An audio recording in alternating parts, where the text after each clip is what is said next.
Kieran fell for the nightclub bartender and insisted on dumping me. His genius Xianxia, who was dedicated to scientific research. In my previous life, I loved him. To secure his inheritance, I urged him to sever ties with the bartender. But instead, they put on a heartbreaking drama, with her fleeing and him chasing her 99 times. In the end, the child they lost along the way was blamed on me, leaving the bartender infertile for life. 5 years later, when Kieran took control of the Chase family, he prepared to marry the bartender, throwing 10 billion at the wedding, and with a 100-carat diamond. He crushed my skull, saying, "Lainey doesn't want to see you. One life for another, you deserve nothing but to go down and serve our child." When I opened my eyes again, it was the day he publicly called off the wedding. Kieran, will never marry a boring woman who spends all her time in the lab. The glare of the crystal chandelier was blinding as Kieran's voice, amplified through the microphone, echoed across the banquet hall. He stood on stage, pointing at me with open disdain and contempt curling his lips. "I love Lainey. She's pure, kind, just like a delicate flower that needs care and protection. Not you, Ansley, cold and distant, a so-called genius who only deals with data and test tubes." Behind him stood Lainey, dressed in a white gown, her eyes red and swollen, clinging pitifully to his sleeve, the same woman who sold drinks at the Mesmerized nightclub, the one who had captured his heart. The room erupted. "Ansley? The genius from the Ansley family? She's worse than a bartender? I heard she worked herself to the bone for Kieran's new energy project, nearly going blind, and in the end, she's just average looking, always scowling. Lainey knows how to charm him. Men like women who are easy to talk to. The Ansley family's reputation is ruined." Countless gazes, filled with sympathy, scorn, and schadenfreude, pierced through me. I stood there, holding the champagne I had planned to use to celebrate the success of our project. My fingers felt icy.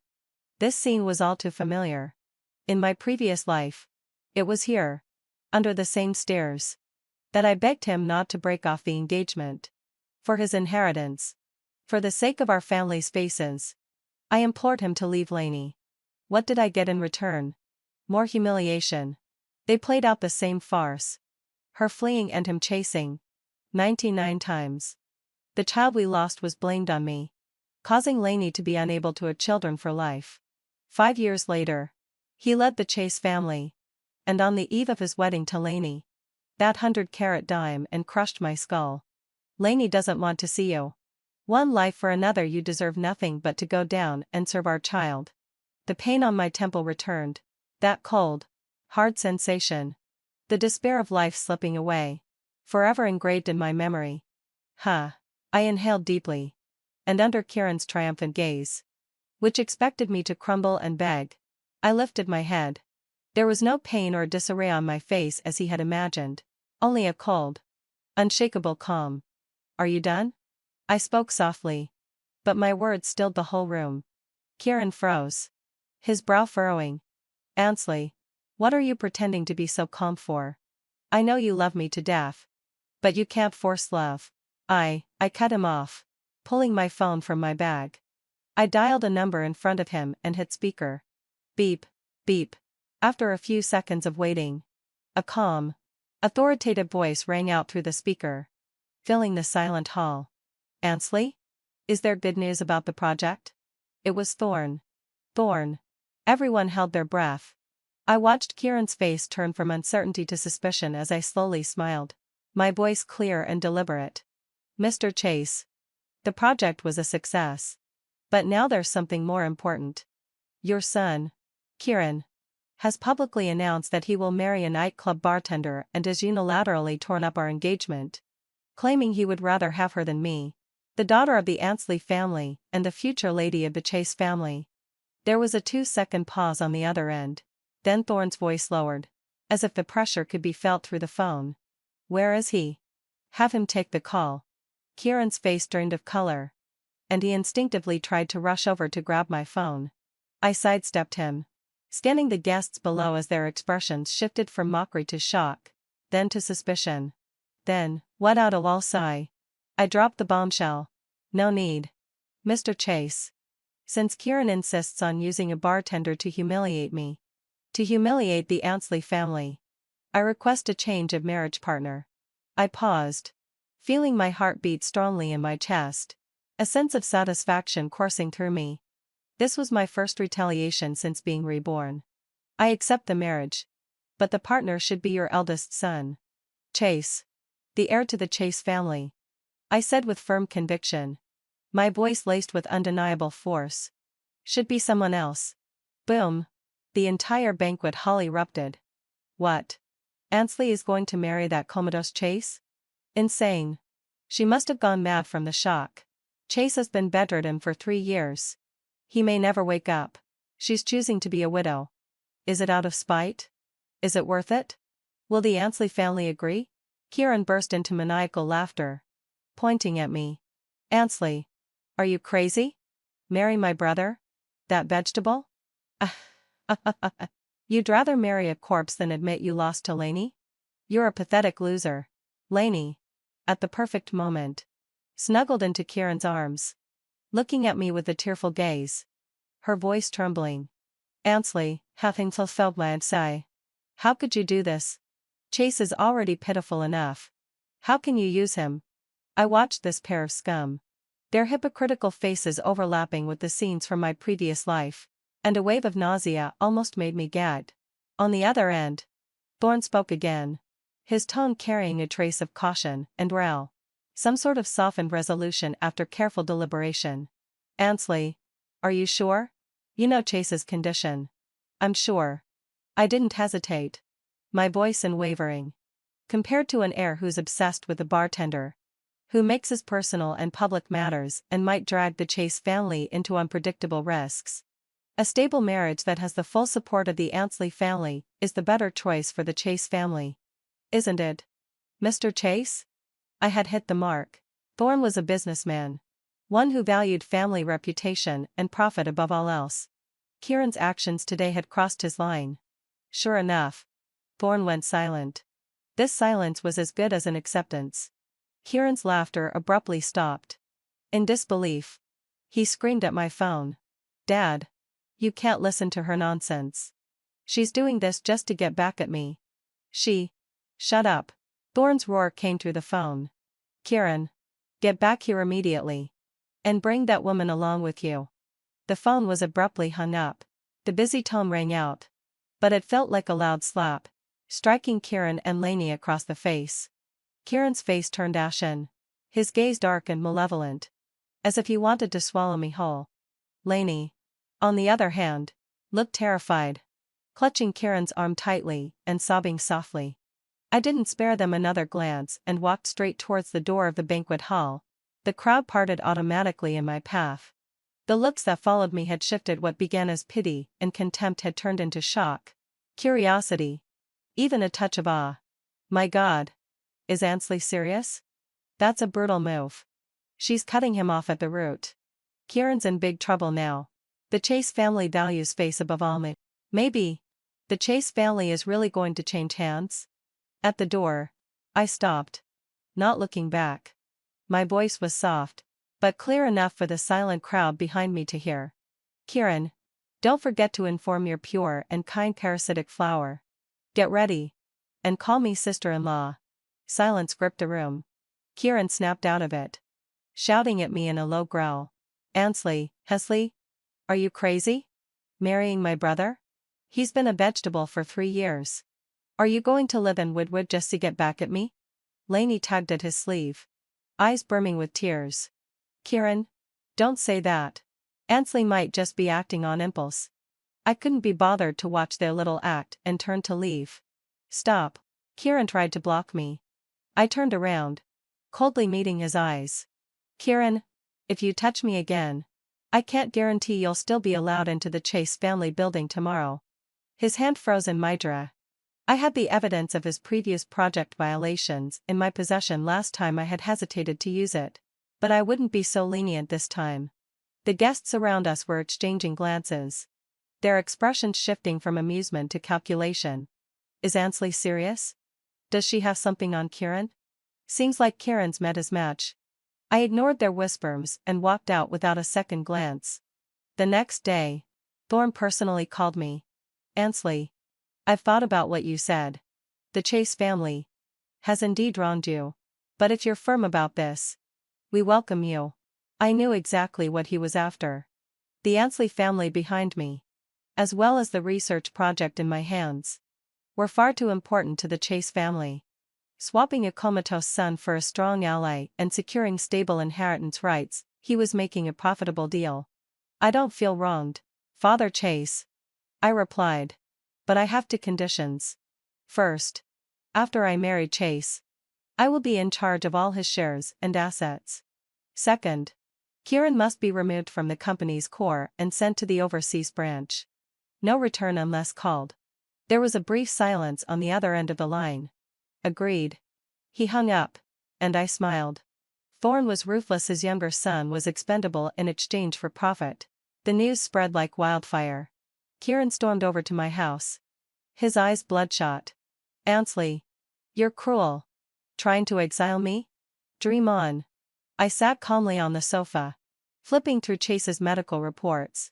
I'm not exiling you. I'm giving you the chance to fly off with your true love. What's wrong? Don't want to? Or is it that you can't bear to give up the riches of the Chase family? He was choked, his face shifting between blue and pale. Lainey followed him, standing behind him, speaking in a soft, weak tone. Ansley, please, having fulfilled my obsession, spare Kieran. It's all my fault. I lifted my gaze, my stare as sharp as a blade. Of course it's your fault. Who else's could it be? Her face turned white, on the verge of tears. And, I added, from now on, please call me Ansley, or Lady Chase. Kieran rumbled with rage, pointing at me. You think marrying my brother will bring me down? I'm telling you, as long as I'm in the Chase family, you won't get away with it. Is that so? I chuckled lightly. Then you better take a good look at the Chase family building while you can. By next Monday, you'll be reporting to the Africa branch. What? Kieran completely lost control. Impossible. My father wouldn't too. The transfer order has been issued. I interrupted him. Signed by Thorne himself. Do you want me to fax you a copy? He froze in place, as if all strength had drained from him. Lainey panicked, grabbing his arm. Kieran. Africa? I won't go. It's so chaotic there. I'm scared. I looked at the pair of them, clinging together like tragic lovers, and couldn't help but feel contempt. Don't want to go? I raised an eyebrow. That's fine. You can renounce all your inheritance rights with the Chase family, sever ties with them, and go carry bricks at a construction site with your true love. I'll have your transfer order cancelled right away. Kieran glared at me, his lips quivering, but not a word escaped. Of course, he couldn't say anything. How could he possibly give up the wealth and status of the Chase family? Looks like your love needs money to survive, I said, standing up to show them the door. Take care. And remember, Africa has plenty of mosquitoes. Don't forget the insect repellent. Kieran was dragged away by Lainey, both of them in tears. Not long after they left, I received a call from the Chase family's housekeeper. Ansley, the young master. The young master just moved his fingers. I gripped the phone, my heart skipping a beat. Chase, are you waking up? It's 2 whole months earlier than last time. It seems that my rebirth really has changed some things. A week later, my wedding to you was held quietly. Kieran was still shoved onto a plane to Africa, with Lainey crying all the way. At the wedding, only Thorne and a few family elders were present. I stood by Chase's unconscious bedside, wearing my wedding gown, completing the ceremony. No one had high hopes for this marriage. They were all waiting to see how long the lucky bride could last. 3 days after the wedding, I moved into Chase's villa and took full control of his affairs. His personal lawyer and medical team were initially wary of me, but with my precise business acumen and a level of knowledge about Chase's condition that far surpassed the norm, I quickly subdued them. I reviewed the last project Chase handled before he fell into a coma, and acquisition with great potential, but currently stuck in a deadlock. In my previous life, Kieran had used the follow-up plan he had stolen from me to take this tough nut to crack, earning the board's favor. Now, he had no part in it. I gathered the project team, staying up several nights straight to revise the plan, and personally met with the key players. Resistance was tough. Many played along while waiting for me to fail. Lady Chase, the person in charge over there, is difficult. He's stuck on one point and won't budge. I heard the second gem master has been in contact with them remotely from Africa, trying to snatch the deal. I set down my coffee cup, my gaze cool and sharp. Tell them I'll be there in person tomorrow at 3 in the afternoon. And send phone an anonymous copy of the evidence Kieran's private dealings with the other side. And the illegal benefits he promised them. The assistant froze for a moment. Then hurried off to obey. The next day, I arrived at the negotiation room right on time. The other party's representative sat back in his chair, full of arrogance. His tone deliberately difficult. Miss Ansley, it's not that I don't respect you. But frankly, the Chase family's offer lacks sincerity. Without replying, I turned on the projector and brought up a document. Mr. Zhang, that piece of land you've been holding onto in the east of the city, it hasn't been approved for development yet, has it? His face shifted slightly. What if I told you that next month, a new subway route will be announced and it happens to pass right next to your property? I smiled faintly, then pulled up another set of data. Also, had Graceful Xianxia. It seems there's a small problem in your company's last quarterly report. Would you like me to put in a good word for you with the Securities Commission?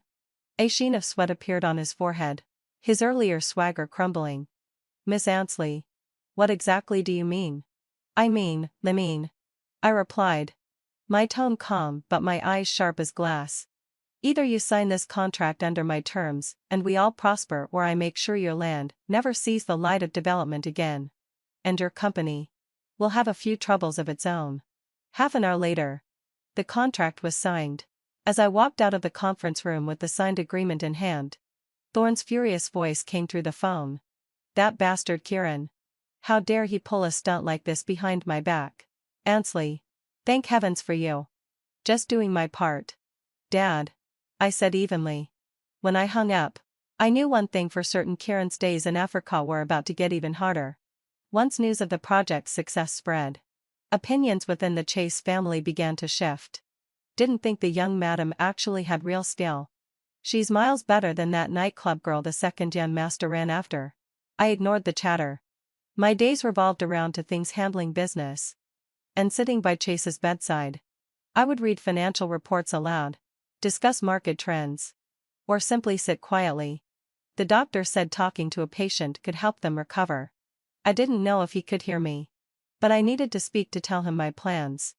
My hatred, the pathetic story of my past life. Chase, you'd better wake up soon, I murmured, studying his sleeping face. It's no fun watching your brother fall apart alone. His fingers twitched again. 2 months later, I had nearly complete control over Chase's assets, and had secured my position in the family's board of directors.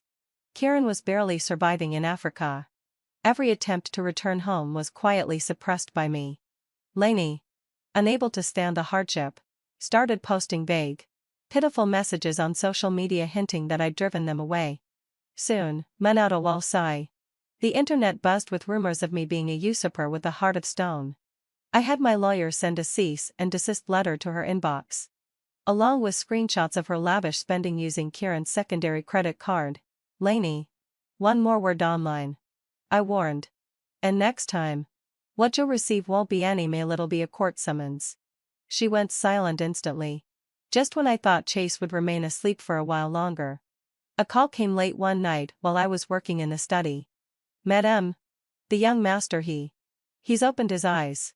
The nurse stammered, breathless with excitement. The pen in my hand clattered onto the desk. By the time I reached the room, the doctor was already examining him. Chase was propped against the headboard, his face pale but his eyes startlingly clear and sharp. They swept across the room, assessing every person present, before finally landing on me. He stared for a long time, so long that the air itself seemed to still. Then, went out a while sigh. Frowning slightly, he spoke in a hoarse, rasping voice, rough from years of disuse. Who are you? I stood by the doorway, separated from him by a few steps, meeting those newly awake and yet already incisive eyes. The air was thick with tension. Even the doctor and nurses held their breath. Who was I? A cold smile flickered in my heart. Outwardly, I picked up a glass of water, walked to his bedside, and handed it to him with composure. Ansley, I said clearly, each word deliberate. Your wife. Legally speaking. The one currently managing all of your assets, and the person who just sent your useless brother and his beloved barmaid off to Africa together. His hand, halfway to taking the glass, froze. The scrutiny in his gaze gave way to astonishment, then deepened into something far more probing. Kieran went to Africa? His voice was raw, disbelieving. Your father signed the transfer himself. I replied evenly, as if commenting on the weather.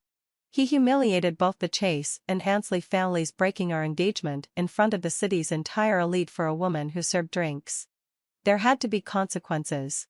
Chase leaned back, sipping the water slowly, his eyes never leaving my face, as if he could peel back every layer and see straight through me. You did this. It wasn't a question. The main credit goes to your brother and his tragic love story, I said, my lips curving faintly. I merely gave them a little nudge. He said nothing. Only the quiet sound of him setting down the glass filled the room.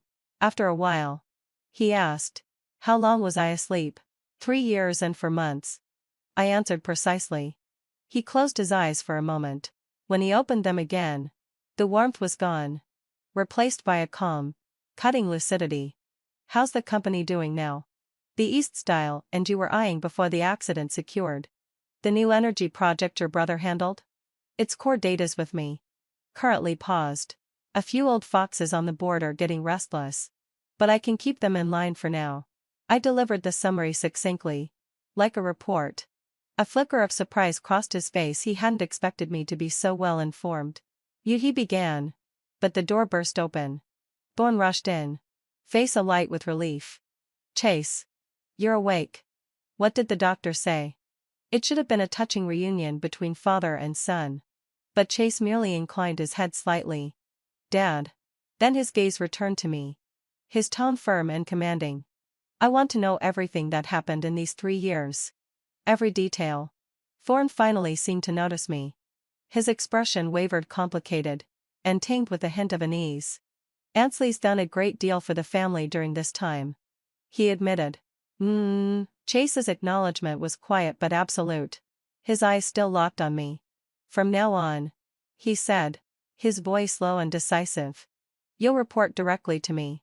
It wasn't a request. It was an order. I raised an eyebrow. As expected, the eldest son of the Chase family, even after lying in a coma for 3 years, wasn't someone to be trifled with upon waking. Agreed. I met his gaze.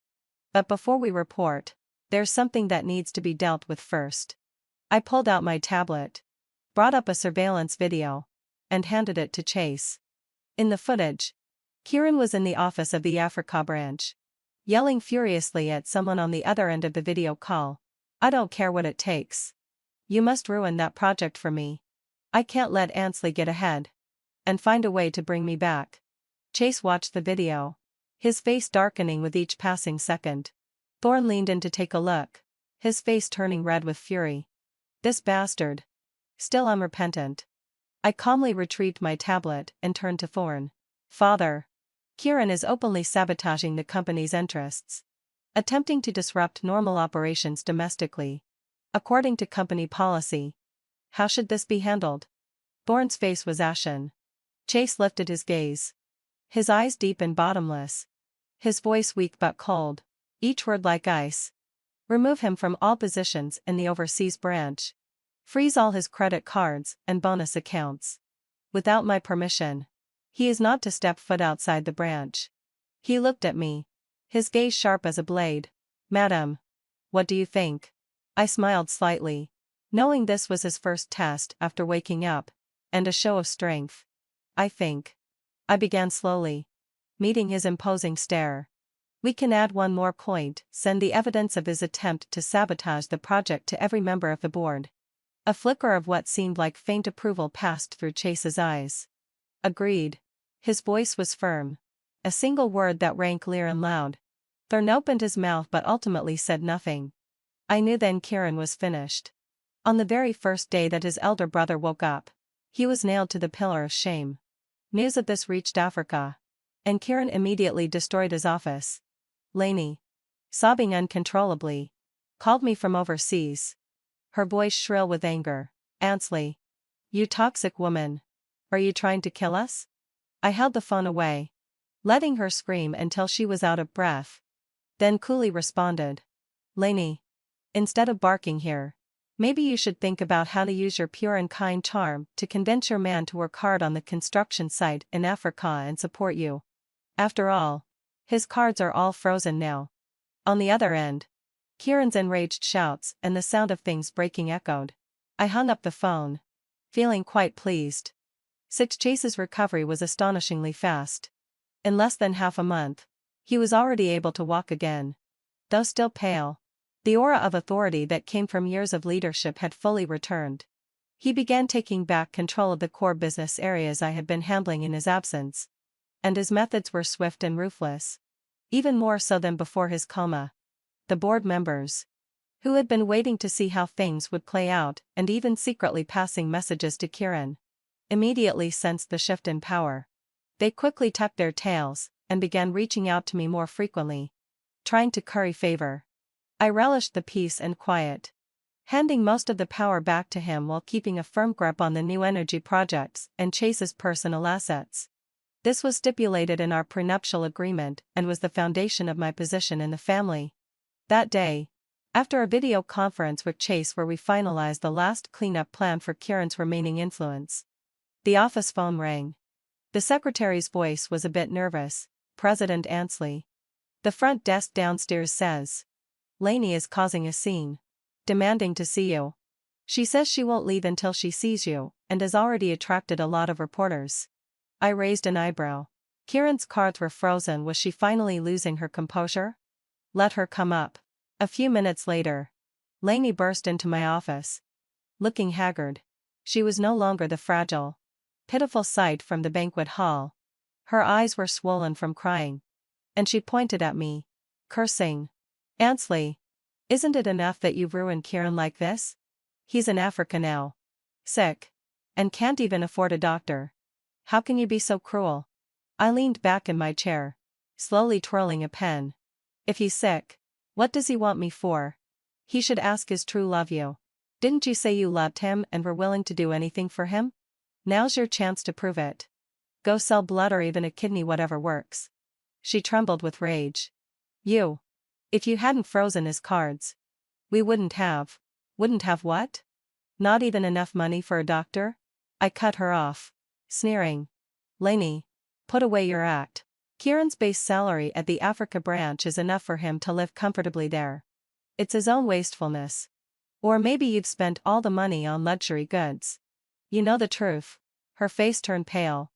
And her eyes flickered nervously. I couldn't be bothered to continue with her. I pressed the intercom button. Security. Please escort Lainey out. From now on. Unless she has an appointment. Don't let her in the building. Ansley. How dare you? Lainey screamed, trying to lunge at me. But she was promptly held back by the security guards. Do you think I won't dare? I stood up, walked over to her, and looked down at her coldly. Also, hadn't so may have said. Let me remind you, if you dare show up at my company again or spread any false rumors online, I won't hesitate to make public the colorful lie at least you had while working at Charming. Lainey's shriek stopped abruptly. Her face drained of all color, and the fear in her eyes was now unmistakably real. The security guards dragged her out, and the office fell silent. I sat back down, rubbing my temples. My phone buzz edit was a message from Chase. Concise as ever. Is it handled? Yes. Come back to the Thorne family for dinner tonight. Father's request. I stared at the screen, my fingers pausing for a moment. Back to the Thorne family? Was Thorne trying to ease relations? Or was there something else behind this? That evening, Chase and I returned to the Thorne family's old mansion. The atmosphere was more awkward than I had expected. Thorne sat at the head of the table, his face grim. Sitting beside him, trying to play the role of the lady of the house, was Kieran's biological mother. Yvette, who had risen to power through unsavory means years ago. When she saw Chase and me enter, and especially saw him walking as if nothing had changed, his cold aura unmistakable, her smile froze, and her expression stiffened. Chase waking up, such a great thing, Yvette said dryly, her eyes full of venom. Ansley, you've come. Please sit. Chase didn't even lift an eyelash as he pulled out the chair and sat down. I followed suit, sitting with composed grace. At the dinner table, Yvette began her veiled criticism. Ansley really is capable. In the years that Chase has been unconscious, she's managed everything, both at home and outside, in perfect order. Unlike our Kieran, who's so straightforward and easily deceived. Now stranded in Africa. Who knows how much suffering he's endured. As she spoke, she dabbed at non-existent tears with a handkerchief. Thorne frowned but didn't say a word. I set my chopsticks down, looked at her, and smiled faintly. Yvette's right. Kieran is indeed easily deceived. But it seems the one who's been deceiving him wasn't anyone else, but his pure and kind, true love. Miss Laney. The one who used to sell drinks at the nightclub and had countless close relationships with customers. Yvette's face changed instantly. What nonsense are you talking about? If you don't believe me, Yvette, you can go check with. Laney used to be their top star, well known among the regulars. Maybe you can even find a few old friends to reminisce with.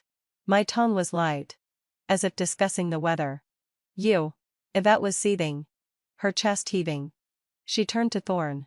Master, look at her. She's trying to drive us mother and son to our graves.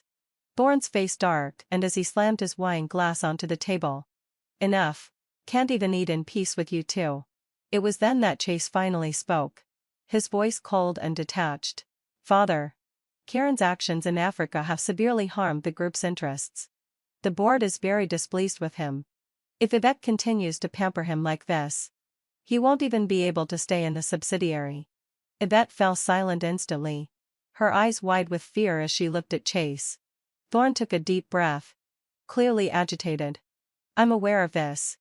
Now, eat. The dinner ended in a suffocating atmosphere. As we left, Yvette glared at the back of Chase and me walking side by side, her eyes filled with venom, as if they could burn through us.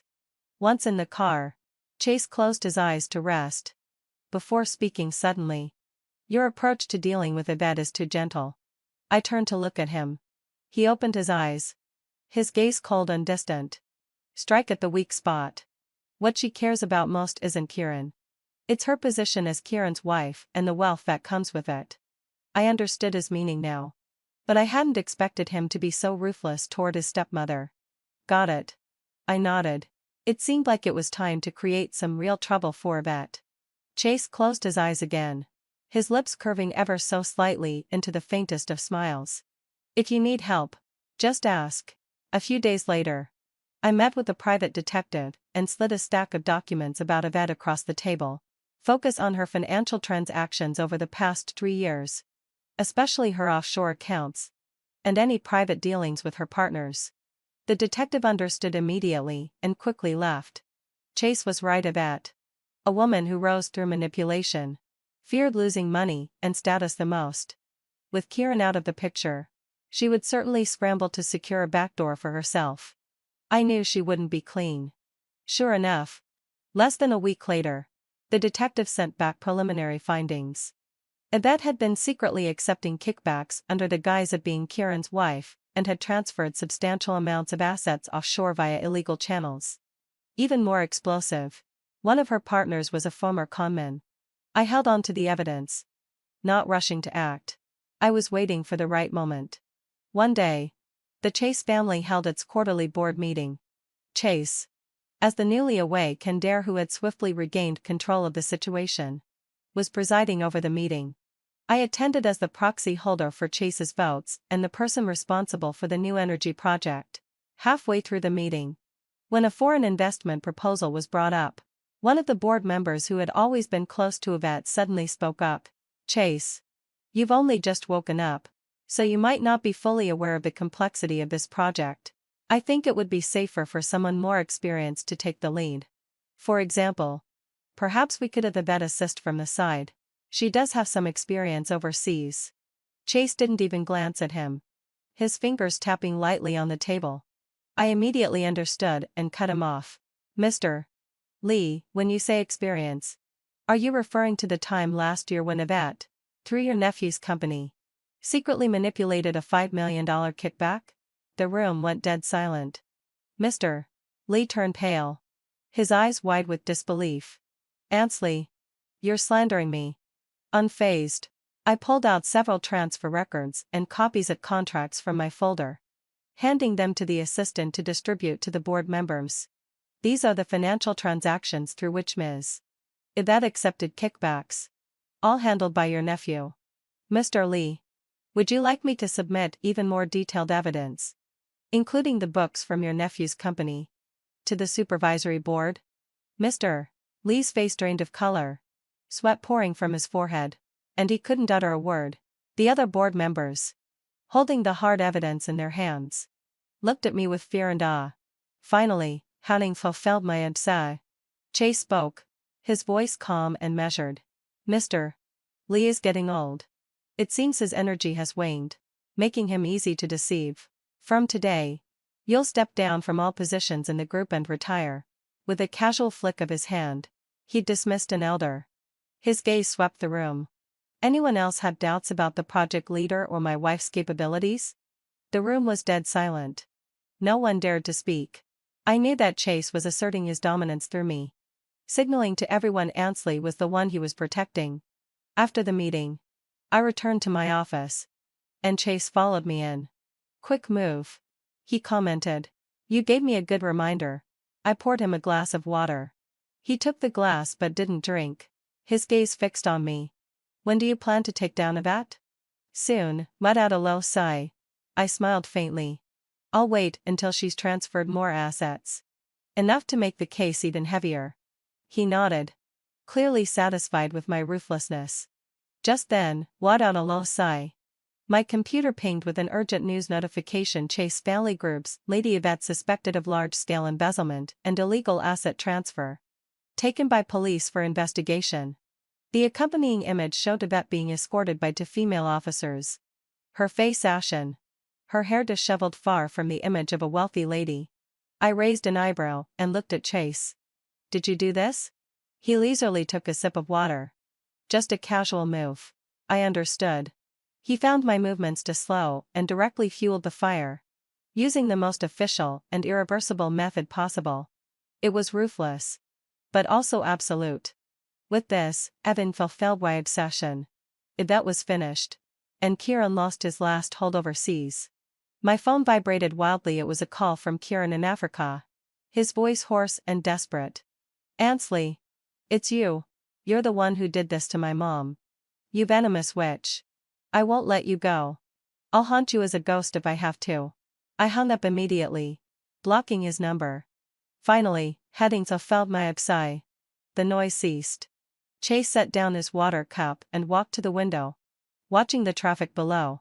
The eyesores are almost cleared, he said, turning, his silhouette backlit by the light, his profile sharp. Next, we need to focus on the real business. By real business, he meant completely taking control of the Chase family and dealing with those still secretly eyeing the throne.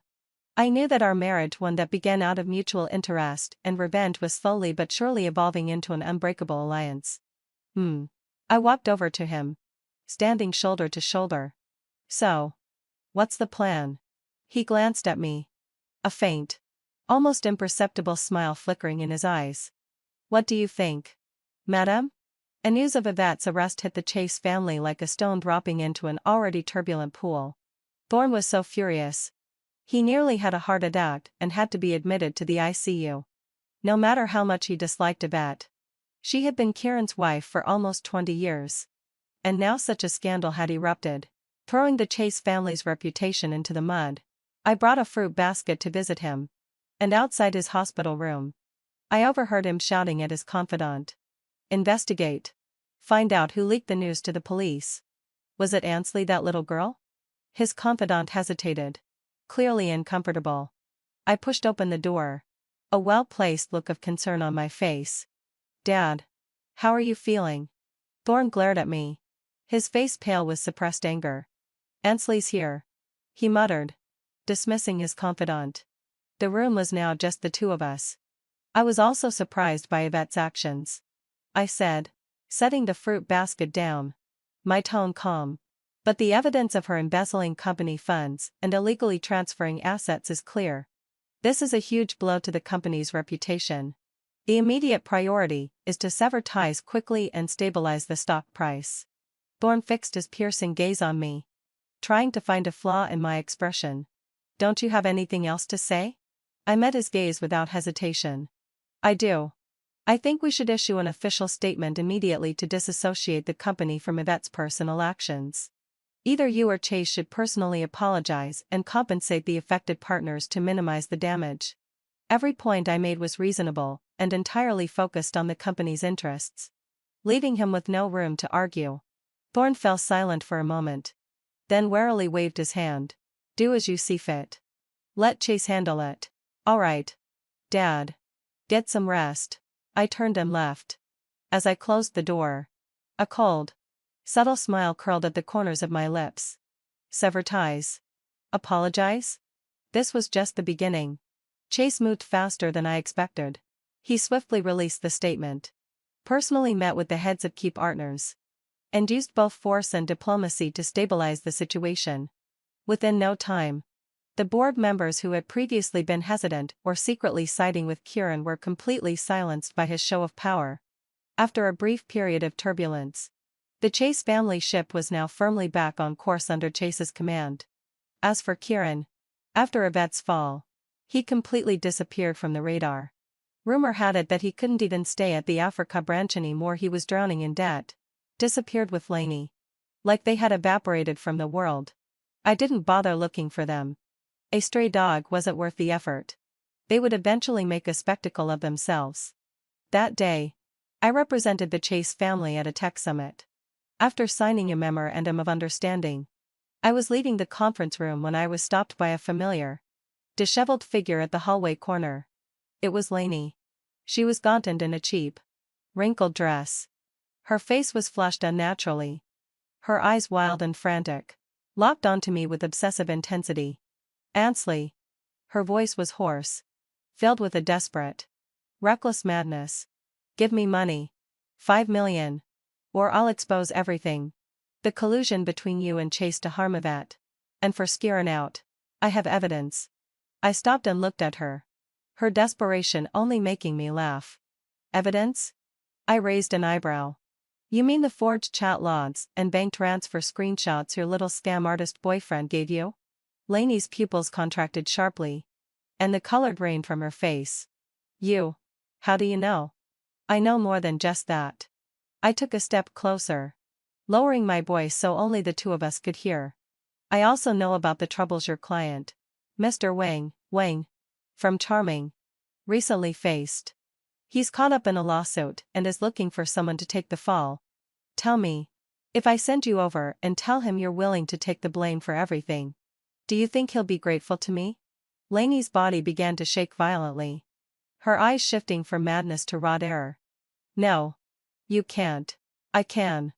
I straightened up, brushing off non-existent dust from my clothes. Lainey. Get lost. If I ever see you again, don't expect just a few words. Next time, it'll be free meals in prison for you. She crumpled to the floor, completely defeated, her spirit broken. I didn't look at her again as I walked away. This kind of past wasn't even worth lifting a finger for. Back at the office, Chase was waiting for me. He was sitting in my chair, flipping through the latest report on the new energy project. Trouble? He asked without looking up. Just a fly. I swatted it away, I replied, walking over to grab another document. He closed the report and finally looked at me, his gaze dark. There's news on Kieran. I froze. Where? Macau. He owes a huge sum to the casinos and has been detained. Chase's tone was indifferent. as if it were a trivial matter. The casino contacted the Chase family, asking for money to ransom him. I scoffed. What does Dad think? My father's opinion, Chase said, rising and walking over to me, looking down with a heavy gaze, is that the Chase family doesn't support useless people, and certainly doesn't clean up after a gambler. I understood. Thorne had completely given up on Kieran. So? I met his gaze. So, Chase's lips curled into a cruel smile. Madam, please take a trip to Macau and clean it up. The words clean it up were bitten off sharply. I looked into his eyes, which were filled with unmistakable coldness and resolve. I understood.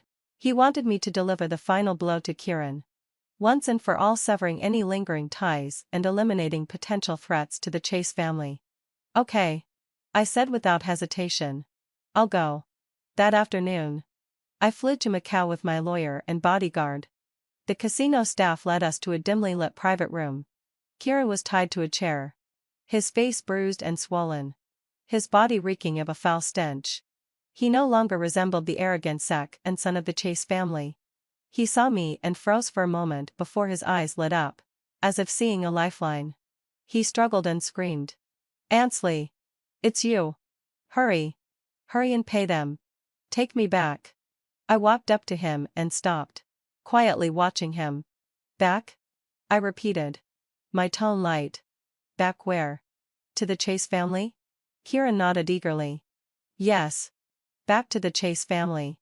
I'm the second son of the Chase family. They can't just abandon me. I smiled, bent down, and leaned in close, speaking in a tone only we could hear.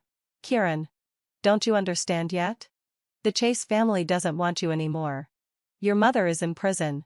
Your father thinks you're dead, and your brother. I paused, watching his face drain of color, then spoke, each word sinking in. He sent me to give you your final send-off. Kieran's pupils dilated, and he shook his head frantically. No. No way. You're lying. Dad wouldn't abandon me. And my brother wouldn't. 8 million in gambling debts. I stood upright and pulled out a document, throwing it in front of him. Sign it. Give up all inheritance rights to the Chase family. Clear the debts. And they'll let you go. It was a share transfer agreement and a declaration of renouncing inheritance. Kieran stared at the papers as if he had seen a venomous snake.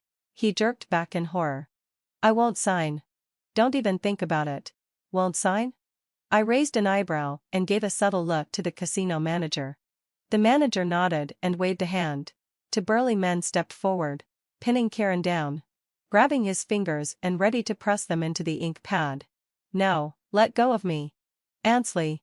You venomous woman. How dare you Kieran struggled desperately, screaming and cursing. I watched him passively, unmoved. Finally, Hannington felt land sigh. With a desperate scream, his thumb was forcibly pressed onto the end of the agreement. The contract was in effect. I picked up the signed document, checked it over, and confirmed everything was in order. All done. He's yours now, I told the casino manager. The Chase family has nothing to do with him anymore. The manager nodded in understanding and signaled for Kieran, now limp and vacant-eyed, to be dragged away. Awaiting him was the endless abyss of the casino's debt collection. I turned and left that rotting place, walking out into the bright, harsh lights of Macau's neon night. My phone rang. It was a text from Chase, with just one word. Done? I replied with one word.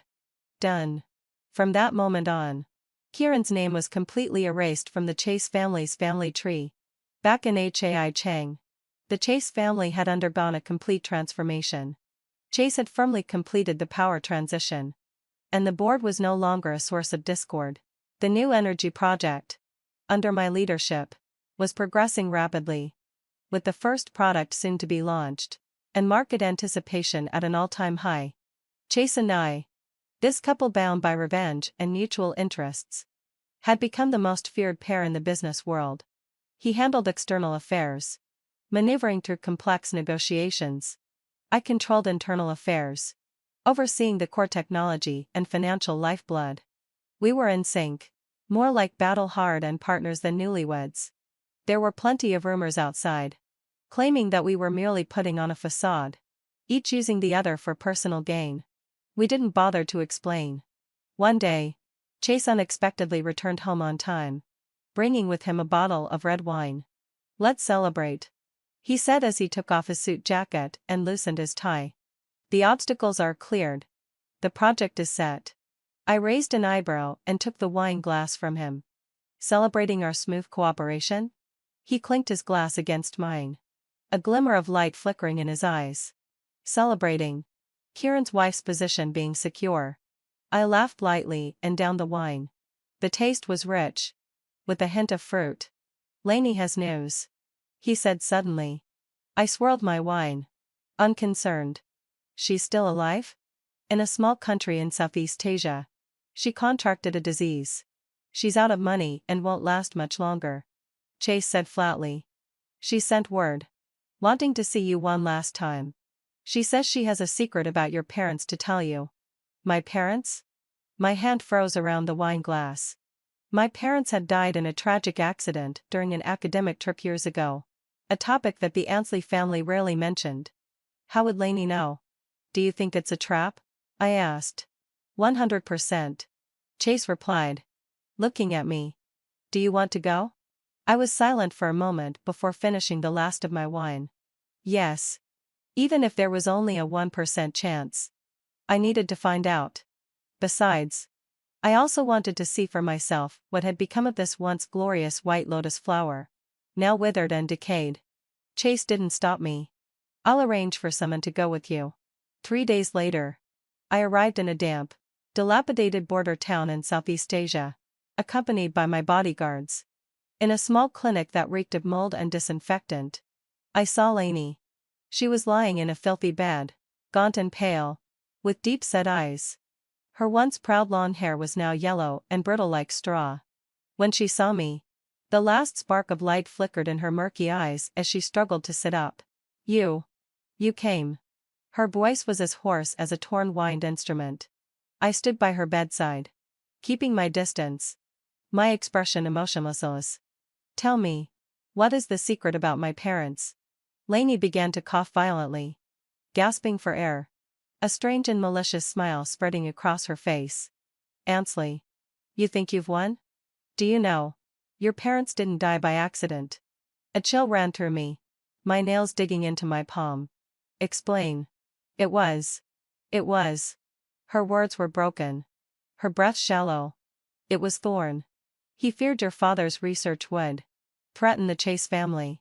So?" Her voice was interrupted again by a violent fit of coughing. She spat out a mouthful of black blood, splattering onto the filthy sheets. I stared at her, unblinking. "Where's the evidence?" Lainey's eyes began to glaze over, her face showing a twisted sense of vengeful pleasure. "Evidence? It's long gone." "Ansley, you're such a pitiful fool. Helping your enemies seize the throne." Her voice grew weaker, and eventually, heading fulfilled my obsession. Her head tilted to one side as she drew her last breath. Her eyes remained wide open, filled with endless hatred and a hint of mockery. I stood there, the stench of the clinic filling my nostrils. Lainey's dying words like poison seeping into my ears. "Thorne? Killed my parents? Could it be? Murder for business gain?" The shock sent a violent churn through my stomach. I forced myself to calm down. Lainey's words couldn't be fully trusted. She must have wanted to drag me down with her, to shake my resolve. But what if it's true? I took a deep breath, turned around, and instructed my bodyguard. "Take care of it." "En, Madado Mo Sai." Without looking back, I left that revolting place behind. On the flight home, I gazed out at the rolling sea of clouds, my mind in turmoil. If what Lainey said was true, then everything I had done since my rebirth, all the revenge I had meticulously plotted, would be nothing but a joke. Was I actually helping the Chase family, who might be my father's killers, to deal with another enemy's son? Did Chase know? What role did he play in all of this? The plane landed, and Chase was there to pick me up himself.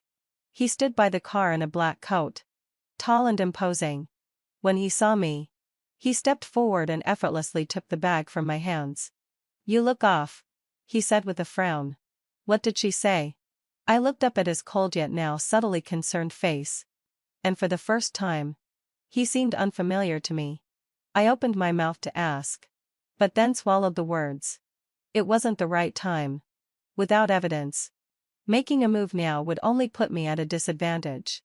"It's nothing," I said, lowering my gaze to hide the turmoil within.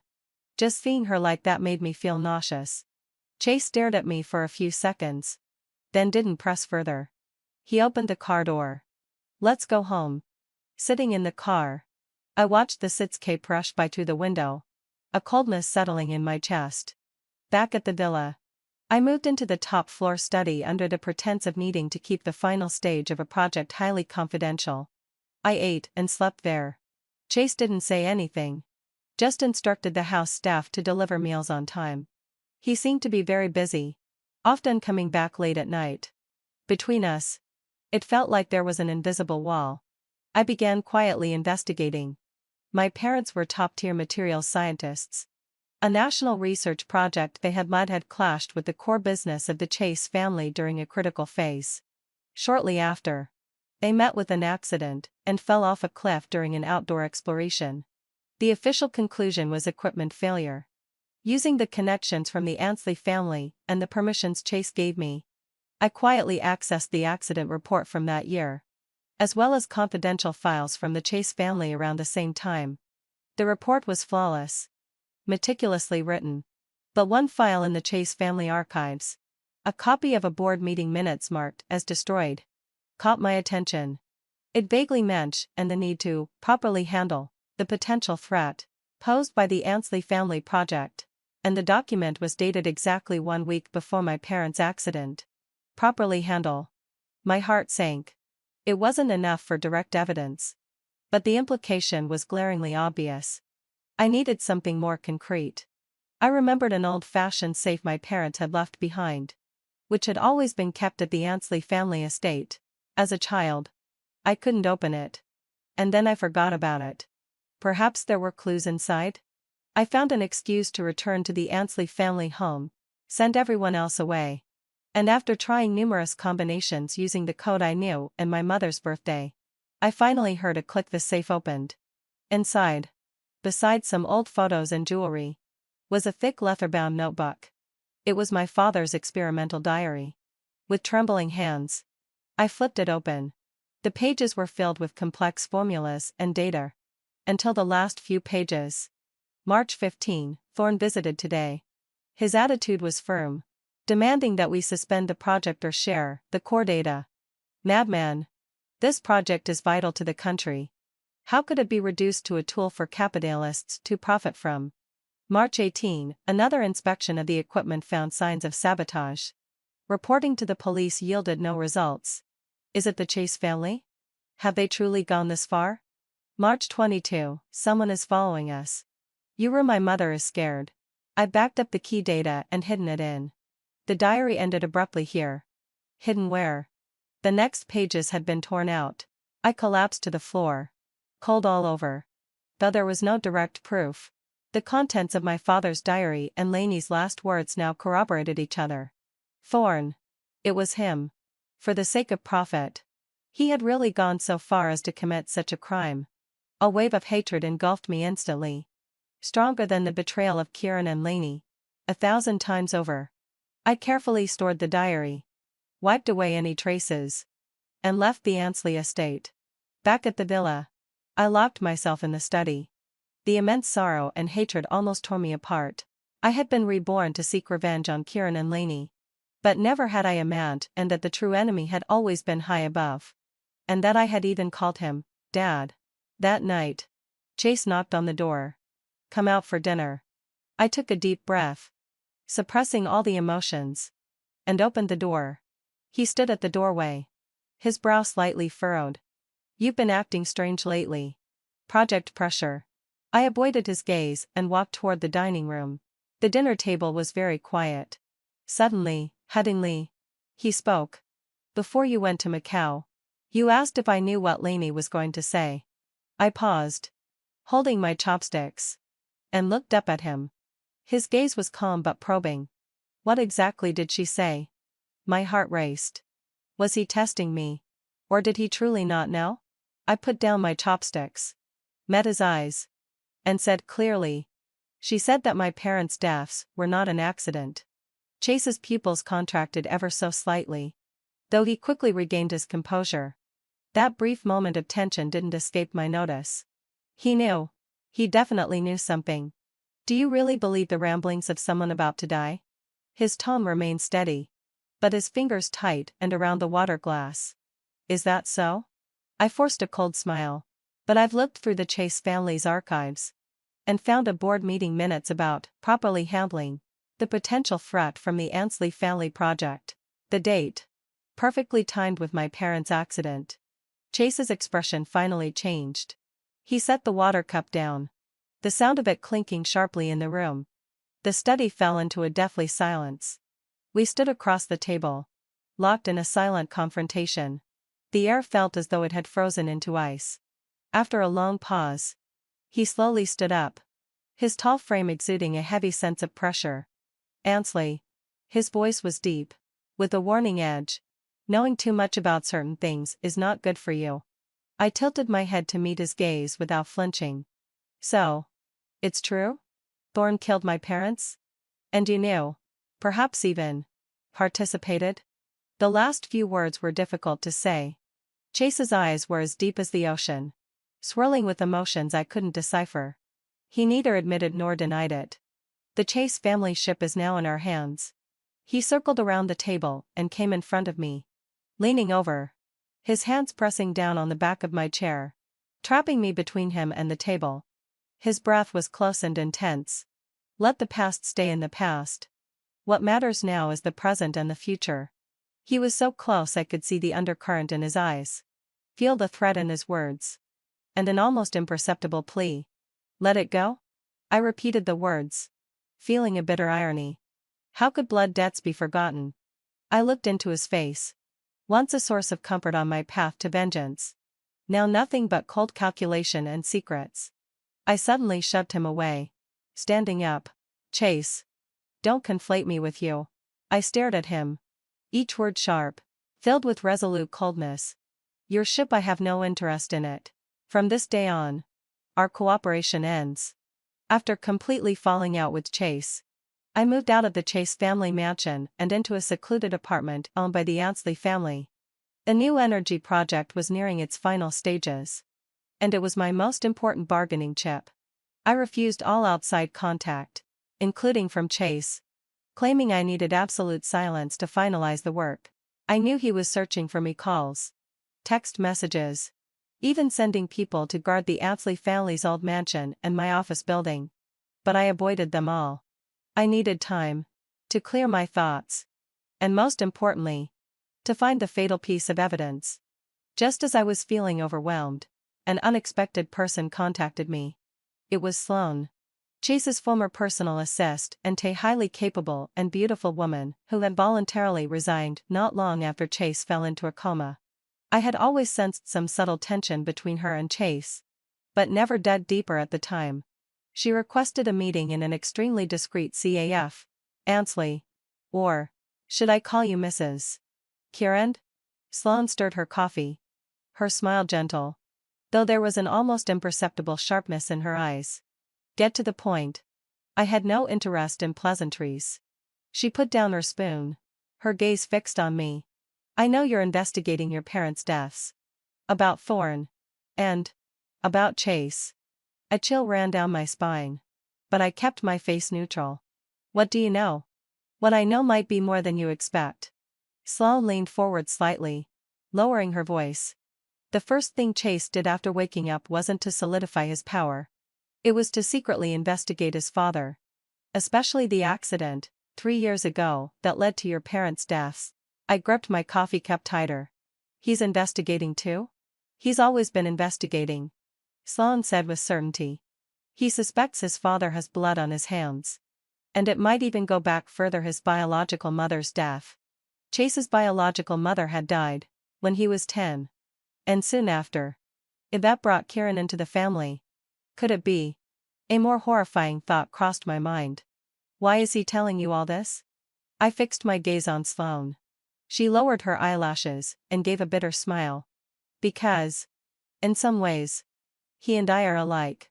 My father was once Thorne's trusted assistant, and one of the people who knew about your parents' project. He died of a sudden heart attack a month before your parents' accident. I sucked in a breath. Chase found me. And we came to an agreement. He needs my help to collect evidence of Thorne's past crimes. And I need him to help me seek justice for my father. Sloane looked up, her eyes resolute. For the 3 years he was in a coma, I never stopped investigating. I have something. Something? Some phone recordings and transaction records that prove Thorne ordered the sabotage of your parents' exploration equipment and the fabrication of the accident scene. It may not be direct evidence, but it's enough to get the police's attention and start a new investigation. Sloane pulled out a tiny USB drive from her bag and pushed it toward me. And that's rise to power was because she poisoned Chase's mother with a slow-acting poison. The evidence is on here too. I took the cold USB drive from her, feeling the weight of it in my hand. So, Chase's proximity to me, his protection, even his tacit approval of me dealing with Yvette and Kieran, was it not just about my abilities and the Ansley family behind me, but because we shared a common enemy? Had his previous secrecy and warnings been because he didn't want to alert the enemy? Or was he testing me? Why didn't he tell me himself? I asked. He said you're too smart. And too impulsive. He needed to be sure you're a reliable ally. Not someone blinded by vengeance who could ruin the entire plan. Sloane looked at me. Now. He's leaving the decision to you. Will you trust him? Join forces to bring down Thorne? And get the irrefutable evidence to clear your parents' names? Or will you continue to go it alone? Risking failure? I fell silent. The weight of the information was too much. I needed time to digest it. If what Sloane said was true, then Chase's mind was far deeper and darker than I had imagined. How much of what he showed me was real? How much was a facade? I need to think, I said, putting the USB drive away. Of course. Sloane stood up. But Ansley, time is running out. Thorne seems to have noticed something. He's been making frequent moves lately. And, she paused, her tone meaningful. Chase doesn't adjust me as a partner. Some people may not want you to team up. With that, she gave me a long look, turned, and left. I sat there, watching the cars rush by outside the window, my mind in a whirl. Chase, Sloane, Thorne. It seemed like each of them wore a mask, and every word could be a trap. Was the USB drive real? Or was it just another bait to lure me in? I took out my phone and looked at the text from Chase that I hadn't responded to earlier.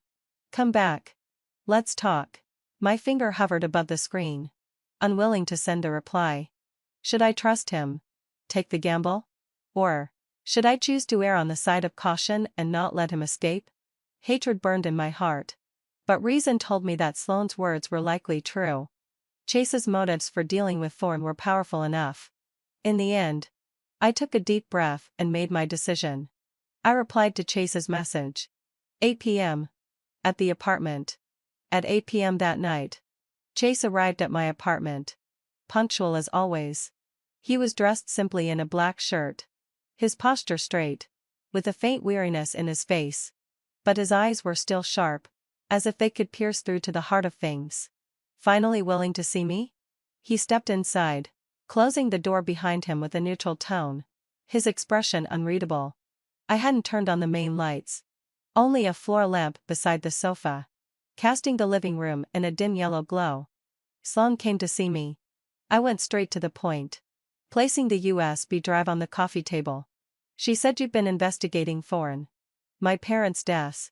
And your mother's passing. Chase's gaze fell on the USB drive, but his expression didn't change, as if he had expected this. What else did she say? She said, you and I have a common enemy. I stared into his eyes, not missing a single flicker of emotion. She also said, you don't have just one partner around you. Chase walked over to the sofa across from me but didn't sit. Instead, he stood towering over me, his face half-shadowed, the light casting deep contours. Mostly true. He admitted. Bluntly. Which caught me off guard. Mostly? I seized on that word. I am investigating Thorn. And I do need allies. He paused. His gaze darkening as he looked at me. But Sloane. She's hiding part of the truth. What truth? Her own motives. Chase's voice grew colder. Her father did die because of that project. But he wasn't entirely innocent. He took money from Thorn and was involved in sabotaging your parents' project. Thorn later killed him to tie up loose ends. A chill ran down my spine. Sloane knows this. She came to me. Not so much to cooperate, but to use me to avenge her father. At the same time, she wants to get the evidence of her father's bribery from Thorn to clear his name.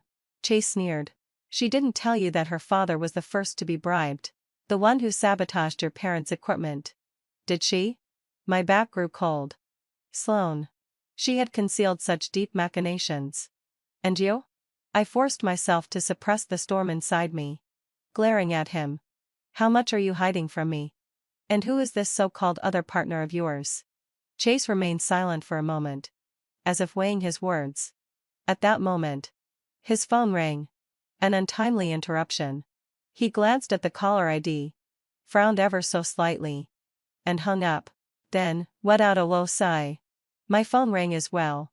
From an unfamiliar number. A sense of foreboding gripped me. I answered the call. And a young man's voice came through. Deliberately low and shaky. With a hint of tears. Is this? Miss Ansley? Please, heading facile session. You have to save my mother. I'm Chase's son. My mother's name is Bryn. Thorn. Thorn is going to kill us to silence us. Chase's son? I snapped my head up to look at Chase. He had clearly heard the contents of the call. His face instantly darkening. His eyes flickering with a trace of something I had never seen before. Panic? Where are you? I steadied myself and asked into the phone. We're at the abandoned chemical plant on the west outskirts. They're almost here. Please. The phone was abruptly cut off, leaving only the busy tone. The living room fell into a suffocating silence. I hung up and stared at Chase. Speaking each word slowly. Chase. You'd better explain yourself. Who is Bryn? And what is this son of yours? Chase closed his eyes briefly. And when he opened them again, they were cold with a resolve I had never seen before. Bryn was my lover in college. His voice was low, carrying a slight rasp. After we separated, she found out she was pregnant and gave birth to the child. She kept her distance from the Chase family and raised the child alone. Thorn didn't know about them? I pressed. He didn't. Not at first. Chase's eyes darkened. His voice tinged with bitterness. But recently. He might have found out. He's afraid that the existence of this illegitimate child will hurt my value. And disrupt his plans for a marriage alliance with the Ansley family. So, he wanted to kill them to silence them. I looked at him. Suddenly feeling an intense irony. So that's how it is. No wonder he had been so distant before. No wonder he'd allowed my every move. No wonder Sloane had said he had more than one partner. He had been protecting me. Sure.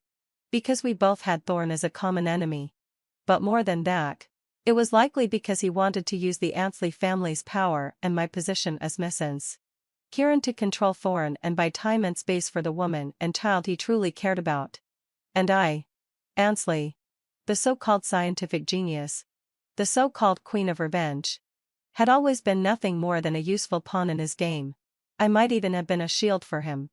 The humiliation and betrayal nearly consumed me, suffocating me more than when I first learned the truth about my parents' deaths.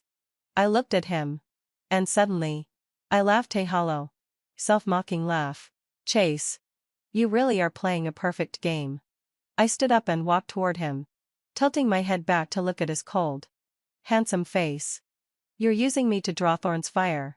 To protect your first love and your illegitimate child. Once you've taken Thorn down, you'll kick me aside and reunite with your old love and her child?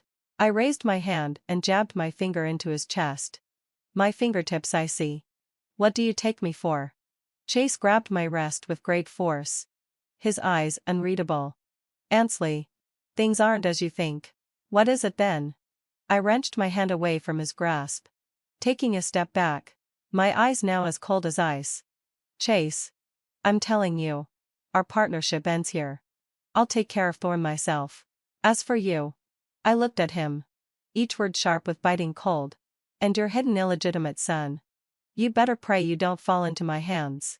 With that, I turned, grabbed the car keys and the USB drive, and stormed out of the apartment without a second glance. The night wind was biting, slashing my face like knives.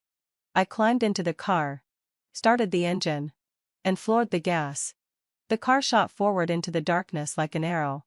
Destination: the abandoned chemical plant on the west outskirts. I wasn't going to rescue his first love and illegitimate child. I was going to see for myself what kind of people Chase had gone through such lengths to protect. More importantly, I was going to get evidence of Thorn's murders. West outskirts. Abandoned chemical plant. The rusted steel skeletons loomed like the bones of a giant beast. The night wind howling through broken windows, producing eerie, mournful sounds. I parked the car in a shadowy spot, slipping inside quietly. The air was thick with the acrid scent of rust and chemicals. From deep inside the factory came muffled sobs and harsh, aggressive shouts. Damn woman. You can hide. But we'll find you. Give us the little bastard. Please. Let the child go. He has nothing to do with the Chase family. A trembling, desperate woman's voice. I followed the sound and hid behind a pile of abandoned machinery, peering around to see the scene inside. A pale, plainly dressed woman, though her face still carried traces of former beauty, was tightly holding a boy about 7 or 8 years old. The boy was terrified, clutching his mother's clothes in a death grip. Across from them stood 3 men in black suits, their faces cruel, holding clubs. Thorn's men. It doesn't matter. Chase's spawn is a sin from the start. The man in front sneered. The boss said, clean up the mess. Not a soul left alive. He raised his club, and it was clear he was about to strike the woman. Now, I suddenly dashed out of the shadows, pressing the record button on my phone, and shouted loudly, stop. I've already called the police. The men were startled by my sudden appearance and froze for a moment. Seizing the opportunity, I pulled Bryn and the child, hissing, run. Bryn reacted quickly, picking up the child and following me as we rushed outside. Damn it. Another woman. After her. The angry shout and the sound of footsteps chasing us came from behind. The chemical plant had a complex layout, and ran desperately through the abandoned equipment and shadows. Bullets whizzed past my ears, striking the metal framework and sparking. I pulled Bryn behind a large reaction tank, momentarily hiding us from the pursuing men. Bryn was panting heavily, and the child in her arms was quietly sobbing. She looked up at me, her eyes filled with fear and a hint of gratitude. You're Ansley? Chase. Shut up. I coldly interrupted her, uninterested in hearing her mention Chase's name. I quickly checked my phone to ensure the conversation and threats had been clearly recorded. This was the undeniable evidence of Thorn hiring a hitman. Just then, I heard the screech of brakes and the increasingly chaotic sounds of a fight, mixed with screams. Chase? That was quick. I gestured for Bryn and the child to stay hidden, then peeked outside. I saw Chase, with several men, already locked in a struggle with the 3 assassins. His moves were ruthless and lethal, not at all like a recently awakened patient. It was clear that he hadn't been idle during those 3 years. Soon, let out a low sigh. The 3 assassins were subdued and bound to the ground. Chase quickly walked toward our hiding spot, his face showing obvious anxiety. Bryn. Zane. His first glance was at the mother and child, checking that they were unharmed before turning his gaze toward me. His expression complex. Ansley. You. I stepped out from behind the tank, holding up my phone, looking at him expressionlessly. Chase. No need to put on an act. Thorn hired a hitman, and the evidence is conclusive. You protect your woman and child, and I'll avenge mine. We're square. He furrowed his brow. Things aren't as you think. Bryn and I have already. I don't care. I sharply interrupted him, uploading the backup of the recording to the cloud. then slipping the phone back into my pocket. Take your people and disappear. Immediately. I turned to leave this nauseating place. Ansley. Chase called out behind me. His voice dinged with suppressed anger. Is this how you want it? I stopped but didn't turn around. Chase. From the moment you decided to use me, we've been enemies. With that, I strode away, not looking back. Back at the apartment, I immediately contacted my most trusted lawyer and key figures within the Ansley family, submitting the recorded evidence and a USB drive containing additional crimes committed by Thorne. Prosecute Thorne for first-degree murder, commercial fraud, illegal asset transfers. Pursue every charge to the fullest. The lawyer looked at the thick stack of documents, his expression grave. Ansley. These pieces of evidence are enough to lock him away for life. But it might implicate the Chase Family Corporation. And even Mr. Chase. I sneered. The fate of the Chase family has nothing to do with me. As for Chase. I paused. A brief image flashing in my mind of him protecting Bryn and the child. A sharp sting in my chest. I'll let the law handle it. The next day, Thorne was arrested in the Chase Family Corporation's top floor office by the police. And news exploded like a bomb, shaking the entire city. Chase Family Chairman Thorne arrested for multiple felonies. Scandal in the elite. Chase Family Empire on the brink of collapse. Once a business tycoon, now a murderer? The public reaction was immediate, with the Chase family stock price plummeting. Chaos erupting everywhere. I sat in my office, watching the image of Thorne being pushed into a police car on the news. Feeling no joy. Only a cold, numb emptiness. The revenge for my parents' deaths had finally been achieved. But why did my heart still feel so empty? The phone rang. Chase. I hung up immediately, blocking his number. A few minutes later, the office door was slammed open, and Chase stood there, filled with rage, his eyes bloodshot. Ansley. Are you satisfied now? His voice was hoarse, carrying a chilling anger. I raised my gaze, calmly looking at him. President Kieran. This is the Ansley family's territory. Please leave. He walked closer, an almost suffocating aura of pressure surrounding him. Is this what you wanted? To bring down Thorne and destroy the Chase family? This is what the Chase family deserves. I stood up, facing him. Including you. Chase using me. Deceiving me. I haven't forgotten that. He grabbed my wrist violently. The force so strong it felt as though my bones might break. I never intended to hurt you. Let go. I struggled, but couldn't break free. Thorne is down. The Chase family is finished. What's next? He moved closer, his breath hot against my face. Are you going to go after me and Zane too? Zane. The name of that illegitimate child. I looked into his eyes, unmasked in their defense of Zane, and the last flicker of absurd affection inside me was extinguished. That depends on whether you and your family get in my way, I said coldly. Chase stared at me, his gaze so intense it felt like he was stripping away my skin and bones. After a long moment, he suddenly smiled, a cold, cruel smile. Fine. Very well. Ansley. Don't blame me for what happens next. He abruptly released my wrist and stormed out. I watched his back as he disappeared through the door, slowly collapsing back into the chair. Feeling the coldness settle over me, I knew then that there was no turning back between Chase and me. What followed would be a battle to the death. What I didn't know was that shortly after Chase left, a piece of negative news about me quietly climbed to the top of the trending charts. Shocking. The true mastermind behind the Chase family collapse is Ansley family's heiress. Power-hungry, framing and sabotaging?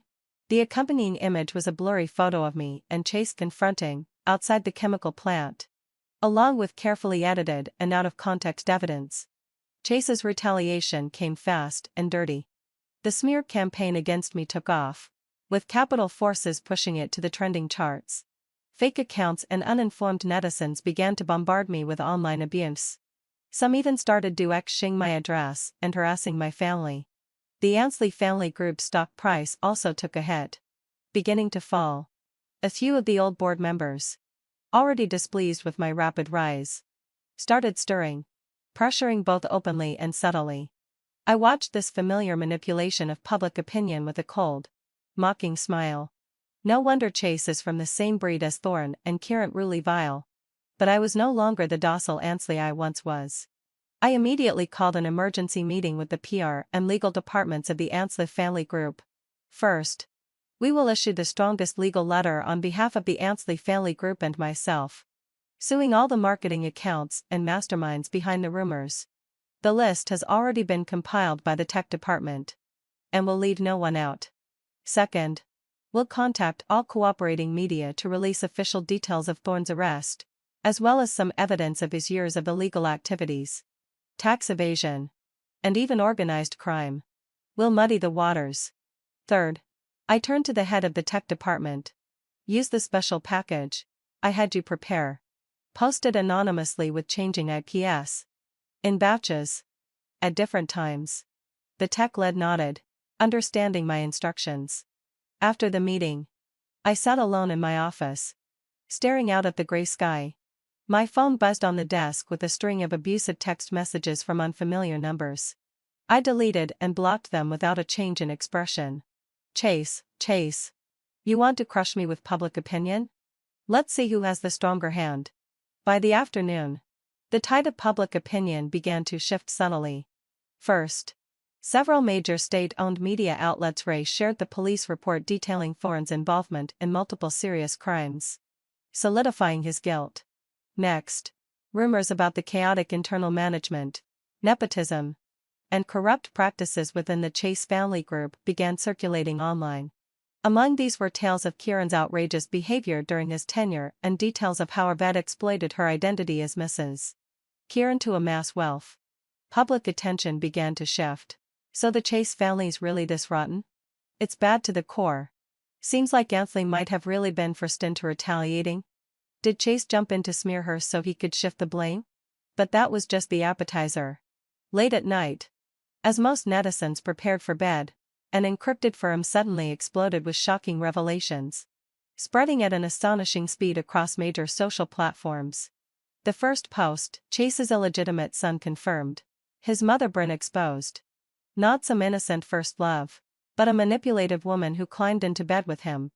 It included photos of Bryn frequenting nightclubs in her younger years, flirting with various men, and private chats with paparazzi trying to leak the child's identity in exchange for a huge hush payment.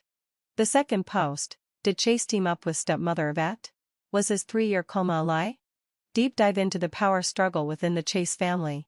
The post analyzed the timeline of Chase's actions after his awakening, suggesting that he and Yvette had been plotting all along, possibly even faking his coma, just to eliminate Thorne and Taryn and take over the Chase family. While lacking direct evidence, the post was compelling and full of incendiary implications. The third post, the true face of the loving husband. Chase's overseas secret accounts exposed, with massive fund transfers.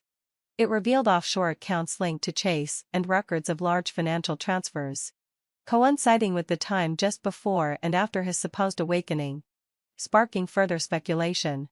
These 3 bombs detonated, causing a massive stir online. My God. So much info. Chase isn't a good guy either. Illegitimate son. Conspiracy. Asset transfers? This whole family is rotten. Looks like Ansley is the real victim here. Tricked and used by this father-son duo? No wonder she fought back. Who wouldn't go crazy under these circumstances? The tide of public opinion turned instantly. Those who had criticized me so fiercely were now offering sympathy and support with equal fervor. Chase's attempts to smear me had backfired tenfold. I stared at the rolling comments on the screen, expressionless, and closed my laptop. This was just the beginning. The next day, I made a high-profile appearance at the Ansley family group's press conference. Facing the cameras and flashing lights, I wore a sharp black suit, my makeup flawless, and my aura commanding. First, regarding the recent false claims circulating online about me and the Ansley family group, the Ansley family's legal department has fully initiated legal procedures. We will pursue this to the end and show no mercy. My voice was clear, resolute. Second, I officially announced that the Ansley family group will terminate all cooperation with the Chase family group. We have also initiated proceedings to hold them accountable for overdue payments and breach of contract. The reporters were in an uproar. Ansley, what about your marriage to Mr. Chase? I interrupted the question directly, lifting my left hand, where my ring finger was empty. My marriage to Mr. Chase was built on a carefully planned deception. I scanned the room, my gaze icy with mockery. Now that the truth is out, this farce is over. I have instructed my lawyer to file for divorce. As for Kieran and his Mr. and illegitimate child, I paused, my tone dripping with disdain. I wish them a lifetime of misery, locked away in their twisted little world.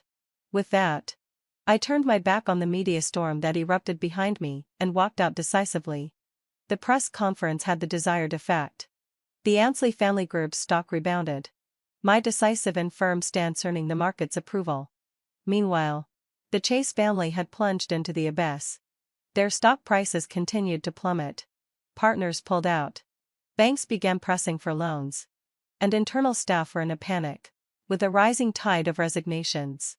Chase was in full damage control mode, trying to stabilize the situation. But faced with an overwhelming collapse and an unrelenting stream of dirt being dug up, he was beyond help. At that moment, I received an unexpected package. Inside was a stack of photos and a paternity test report. The photos showed Kieran and Lainey, who had secretly returned to the country and were hiding in a dilapidated village. Both looked gaunt, fighting each other over money in a frenzied, desperate state. The paternity test report showed that the child Lainey had miscarried years ago had no genetic relation to Kieran. I stared at the report, suddenly recalling how, in my past life, Lainey had cried to Kieran after her miscarriage, her eyes flickering with something I'd missed at the time. So, this was it. A perfect switcheroo. She never knew who the father of the child was. Or maybe she did but tried to pin it on Kieran. In the end, it backfired, solidifying the death by my hand accusation. I laughed coldly. Then anonymously sent this gift to Yvette, who was still in prison, hoping her son could get her out. It said that after Yvette saw it, she screamed uncontrollably all night in her cell, losing her mind completely. As for Kieran and Lainey, I simply accidentally revealed the hiding places of a few of the high-interest debt collectors. Later, I heard that Kieran had been interrupted by the debt collectors and had his leg broken. He and Lainey were thrown out of the city village, reduced to street beggars, fighting over spoiled food, bleeding and bruised. They hated each other, tortured each other, struggling in the mud, unable to live, unable to die. This, might add a low sigh, in fact, was more satisfying than killing them directly. After dealing with these scum, I threw myself fully into the final push for the new energy project. This was my sole achievement. Entirely mine. There was no longer any connection to the Chase family. The project was a massive success. On the day of the launch event, the Ansley family stock price soared. I stood under the spotlight, receiving the attention and praise of everyone. I knew I had firmly secured my position. I was no longer someone's daughter, Xianxia, or wife. I was simply Ansley. After the event, I was in the backstage lounge when Chase showed up uninvited. He had lost a lot of weight. The suit hung loosely on him, and his eyes carried a heavy fatigue and despair. Gone was the once proud and aloof air of the Chase family. Ansley. His voice was hoarse, tinged with a trace of pleading. We need to talk. Kieran, 1 hour. I replied coldly. There's nothing to talk about between us. I sat in front of the vanity mirror, leisurely taking off my earrings, too indifferent to even glance at him. The Chase family is finished, and I accept it, he said, walking up behind me and looking into the mirror at my indifferent face. I wronged you. I used you. I hid things from you. But I've had no feelings for Bryn for a long time. And I didn't know about Zane until recently. I did all of it just to protect the child. He's innocent. Innocent? I scoffed, finally looking at him through the mirror. Chase. Save me the act. The Chase family is rotten to the core. Thorne murders. Yvette poisons. Kieran's foolishness. And you? I stood up, turned to face him, my gaze as cold as ice. You're selfish. Cruel, and will stop at nothing to get what you want, even using marriage as a tool. What's the difference between you and your scum of a father? You only come to me with this now because you've lost. You have nothing left. And you want to find a bit of comfort or capital to make a comeback? I took a step toward him. My tone sharp and cruel. Let me tell you. Chase. You don't deserve it. His face went pale. His lips trembling as though my merciless words had struck him to the core. I really. He tried to explain. But his voice faltered. Really what? I interrupted. My eyes filled with disgust. Really cared about me? Stop saying such revolting things. Your so-called sincerity isn't worth more than your father's money or your brother's brains. I grabbed my handbag. Ready to leave. Ansley. He yelled from behind. His voice filled with the last traces of unwillingness and despair. You really have to be this heartless? I stopped in my tracks, slowly turning around to look at his bloodshot eyes, only to find it all absurd. Heartless?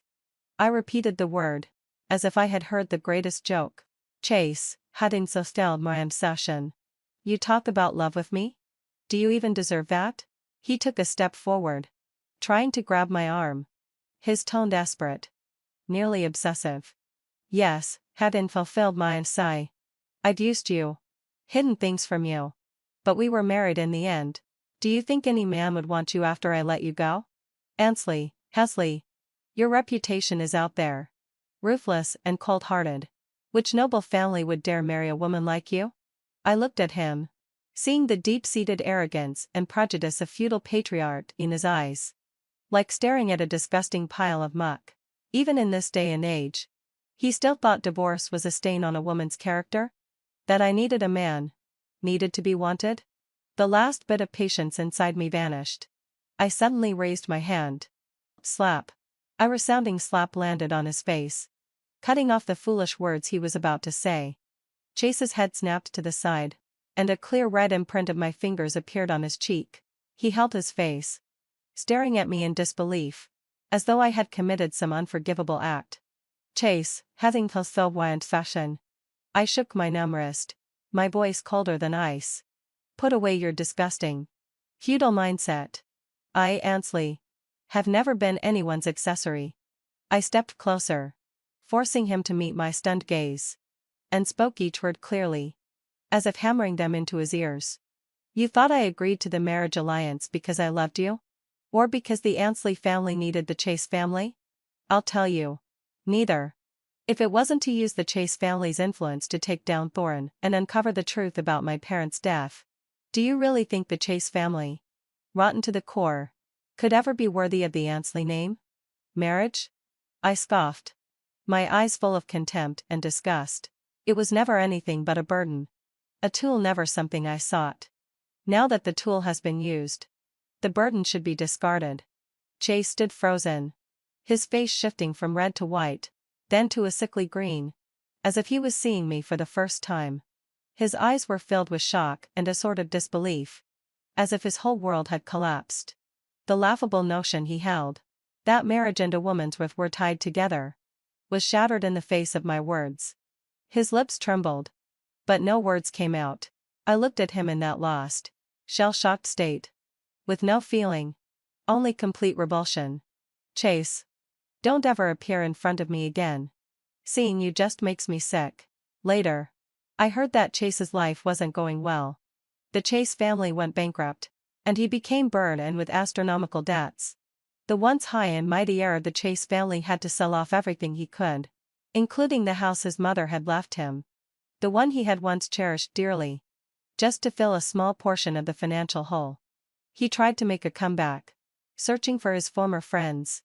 But when the tree falls, the monkeys scatter, and when the wall crumbles, everyone pushes.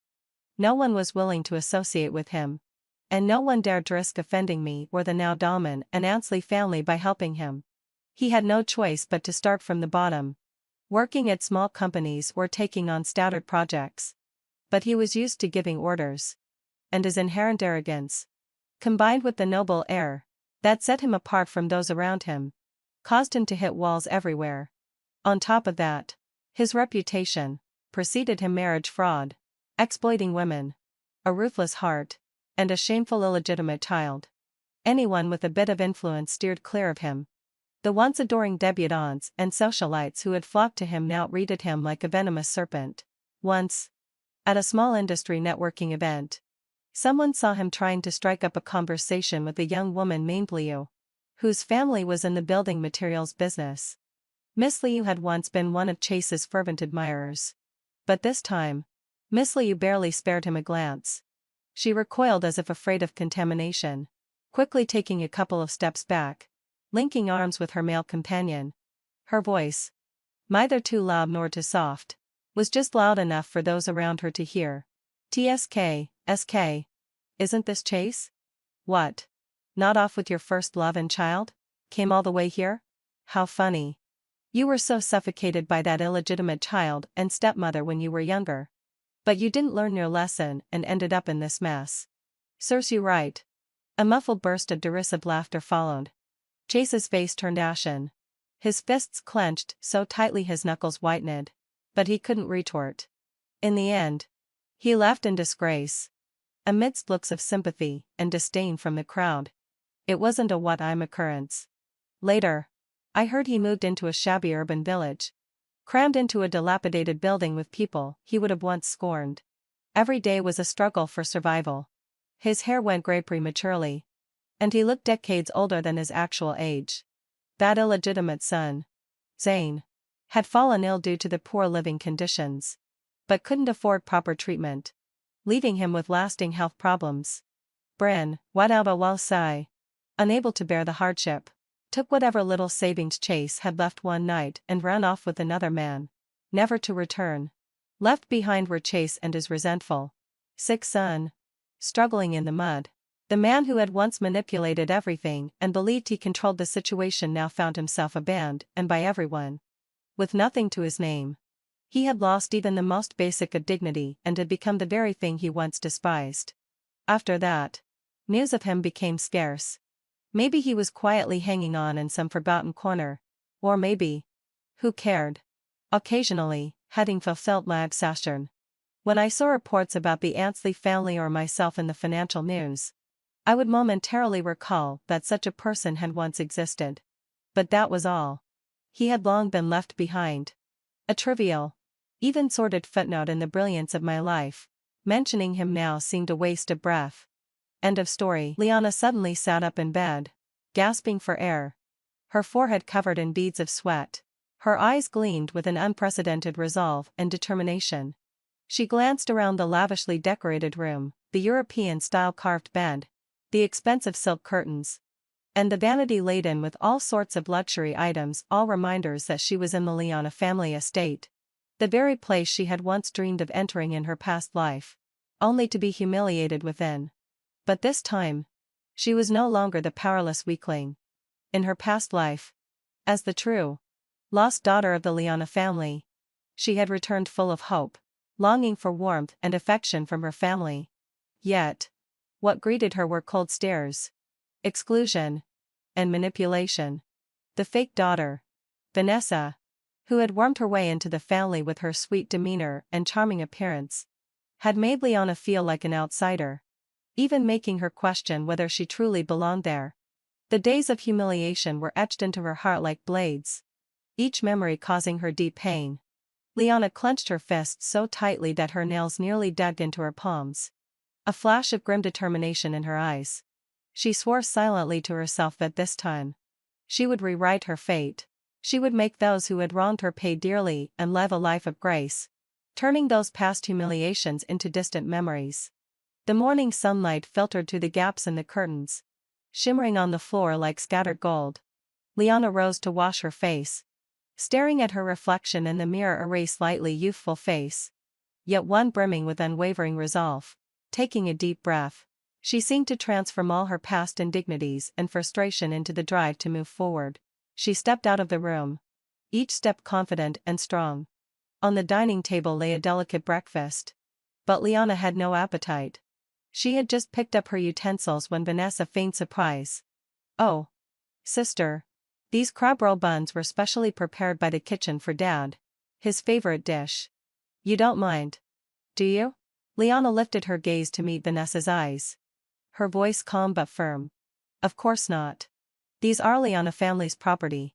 If I wish to have them, I'll simply ask the kitchen to make them for me later. Her tone was steady, her gaze carrying an undeniable force that left Vanessa speechless. Vanessa's father furrowed his brow slightly, giving Liana a glance that seemed to disapprove of her directness, but also sensed something different in her presence. After breakfast, Liana learned that the Liana family was hosting a grand banquet that evening, inviting many high-profile guests. Vanessa's eyes flickered with mischief, knowing this was the perfect opportunity to humiliate Liana. Quietly, having so soothe Xianxia, she instructed the servants to intentionally ignore Liana at the banquet, not offering her a seat or allowing her to mingle with important guests, instead relegating her to a quiet corner, unnoticed. Vanessa smirked as she imagined Liana standing alone at the banquet, isolated and embarrassed.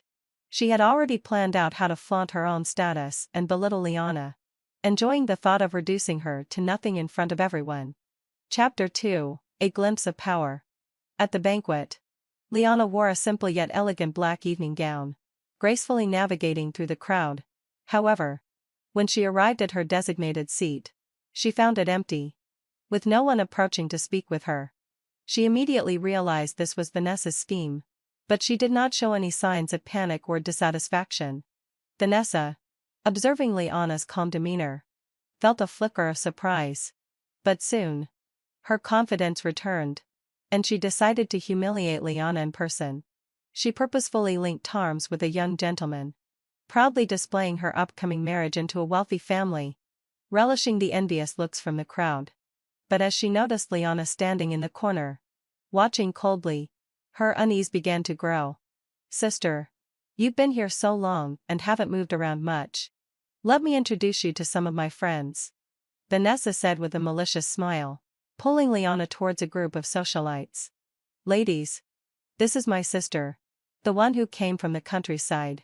She's not quite familiar with the customs of our city, so please be patient with her." Vanessa's words, masked as friendly, were full of subtle insults and mockery. The women exchanged glances, their eyes filled with disdain. One of the more elegantly dressed ladies spoke up deliberately. "Oh, so this is the true daughter of the Liana family? What a simple outfit. She must not have seen the latest works of the fashion world's hottest designer." Vicky. Laughter spread through the group, but in Liana's heart, a spark of joy flickered. This was the moment she had been waiting for. In her past life, she had been deeply fascinated by the fashion world, and she was intimately familiar with Vicky's designs. With a slight tilt of her chin, Liana's voice rang out with cool confidence. Vicky's designs are known for their elegance and attention to detail. For example, last year's autumn-winter collection, the starry dress, which used black silk as a base, inlaid with thousands of tiny diamonds to mimic the shimmering night sky, it stunned the fashion world upon release. And there's this year's spring-summer floral gown, a perfect fusion of embroidery and sheer fabric, capturing the vibrant beauty of spring flowers. Am I correct in saying so? The room fell silent, the mocking smiles frozen on their faces. The woman who had insulted her earlier now looked awkward, shocked by how well-informed Liana was about fashion. Vanessa's eyes wide and in disbelief. She had hoped to make Liana look foolish. But instead, she had been outmaneuvered. Liana surveyed the group and continued, "Fashion is not just about the outer layers. It's about a unique understanding and expression of beauty. It seems the rest of you need more appreciation." With that, she turned and left, leaving behind a group of stunned onlookers. At that moment, Vanessa's face turned ashen. She never expected Liana to respond to her mockery with such poise, much less display such knowledge of fashion, leaving her humiliated in front of everyone. She glared at Liana's retreating figure, filled with rage and frustration. Meanwhile, Liana had made her mark at the banquet. Not only did she earn the respect and admiration of those around her, but the Liana family also began to see her in a new light. Vanessa's father, watching his daughter handle the situation with such finesse, felt a surge of pride and satisfaction, as though he had witnessed Liana rise from humiliation and shine with brilliant light. At that luxurious banquet, Liana, unwilling to mingle with the insincere faces around her, quietly slipped away before the event was over. The moonlight, gentle as water, bathed her solitary figure, adding a touch of chill to the night. She walked through the bustling streets, intending to find a peaceful place to calm her mind. However, before she could, a man with an unfriendly expression blocked her path. This man was a subordinate sent by the scheming Vanessa, intent on giving her a lesson. "Miss Liana, someone wants to have a chat with you," the man said, a malicious smile curling on his lips. His tone laced with a threat. Liana's heart tightened, but she remained composed, knowing that panic would only lead to more danger. As she considered her options, several figures quickly approached, surrounding her. In that critical moment, a deep, commanding voice rang out.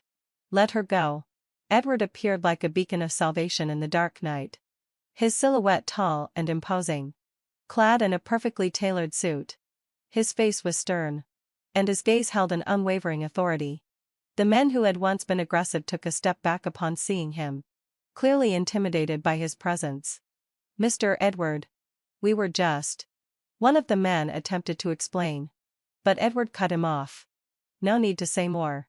I understand your intentions." Edward's voice was calm yet carried an undeniable weight. "Miss Liana is my friend. Anyone who dares to harm her is an enemy of Edward." Liana looked at him, a surge of unspoken emotion flooding her heart. In her past life, the only time they had met was at a charity gala where Edward, a guest, stood far above her among the elites. She had been just another unnoticed face in the crowd. At that time, Edward had seemed like an unreachable figure. Yet now, not only had he saved her, but he stood by her side as a friend. Edward had actually noticed her at the gala as well. Amidst the noise and chatter, she had stood apart, a picture of calm and grace. And something about that drew him in. That admiration had quietly taken root in his heart. "Edward, thank you," Liana said softly, her eyes shining with gratitude and a mixture of emotions. She realized that beneath his cold exterior, there was a man capable of great tenderness, and he might become an important ally on her path of rebirth. Edward nodded slightly, his gaze softening just a little. "Let's go. I'll take you home." They walked side by side out of the alley, the evening sun casting long shadows behind them, as though narrating the unexpected bond between them. Liana looked at Edward, a quiet feeling blossoming in her heart, and Edward, too, became more certain in that moment that this seemingly fragile yet resilient girl was someone he wanted to protect. "You've been too high profile lately, causing a lot of trouble. From now on, remember to take a bodyguard when you go out," Edward said, his words both a reprimand and a form of care, warming Liana's heart. She knew that his concern was genuine, far beyond a mere polite suggestion. Liana nodded lightly. She knew all too well the kind of tactics Vanessa was capable of in her past life. But this time, it was her own carelessness. They did not immediately return to the banquet. Instead, they strolled leisurely along the street, chatting casually. Edward's car followed them not far behind. Suddenly, Liana's phone rang. She took it out of her purse, and the caller was none other than Vanessa's father. Edward smiled and moved a little ahead, giving them some space. Liana nodded her thanks and answered the call. Edward stopped in front of a flower shop, his eyes drawn to the yellow roses blooming outside. On the other end of the call, Vanessa's father asked where Liana had gone and insisted she return. He nagged about her abrupt departure, and after finally hanging up, Liana turned to find Edward standing behind her, holding a bouquet of yellow roses. "These are for you," Edward said, handing her the flowers with a smile. "Thank you." Liana mechanically accepted the bouquet. It was her first time receiving flowers. In her past life, she had never had the chance to experience love. Her focus entirely consumed by finding her biological family. She felt her eyes well up slightly. "Your father must have called you to return. Let me take you back," Edward said, making a gentlemanly gesture. Not far away, his driver brought the car over. Chapter 3: Moving Forward Together. As the banquet progressed, Liana's status underwent a quiet transformation. Once regarded as the country girl, who had been reunited with her biological family, She was now officially recognized as the rightful heir of the Liana family. This change in title not only shattered the doubts surrounding her identity, but also opened up a rare opportunity working at Vanessa's family business. Looking back at her past life, Liana had endured mockery. Labeled as an unrefined country bumpkin who hadn't received much education and was unfit for high society. Vanessa, on the other hand, had been seen as the future heir to the Vanessa family conglomerate. However, this time, fate had shifted its course. Liana's entry into Vanessa's family business was anything but smooth. When she first walked through the doors of the corporation, she was met with skeptical and scrutinizing looks. Despite being the legitimate daughter of the Vanessa family, Vanessa's father had arranged for senior executives to interview her for the position. During the interview, Liana faced a series of professional and tough questions. She remained composed, drawing on her knowledge and experience from her university years to provide satisfactory answers. The interviewers were impressed, nodding in approval. "Vanessa, your performance is outstanding," said the director of the project department, one of the interviewers. "Your insights into smart city development are exactly what we need for the company's current initiatives." When the director had first been informed that Liana, the heir of the Liana family, would be attending the interview, he had expected her to be just another clueless heiress going through the motions. He was pleasantly surprised. Liana smiled modestly. "Thank you for your kind words.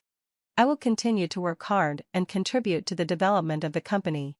It was announced that Liana had passed the interview successfully and had officially joined the Vanessa family business.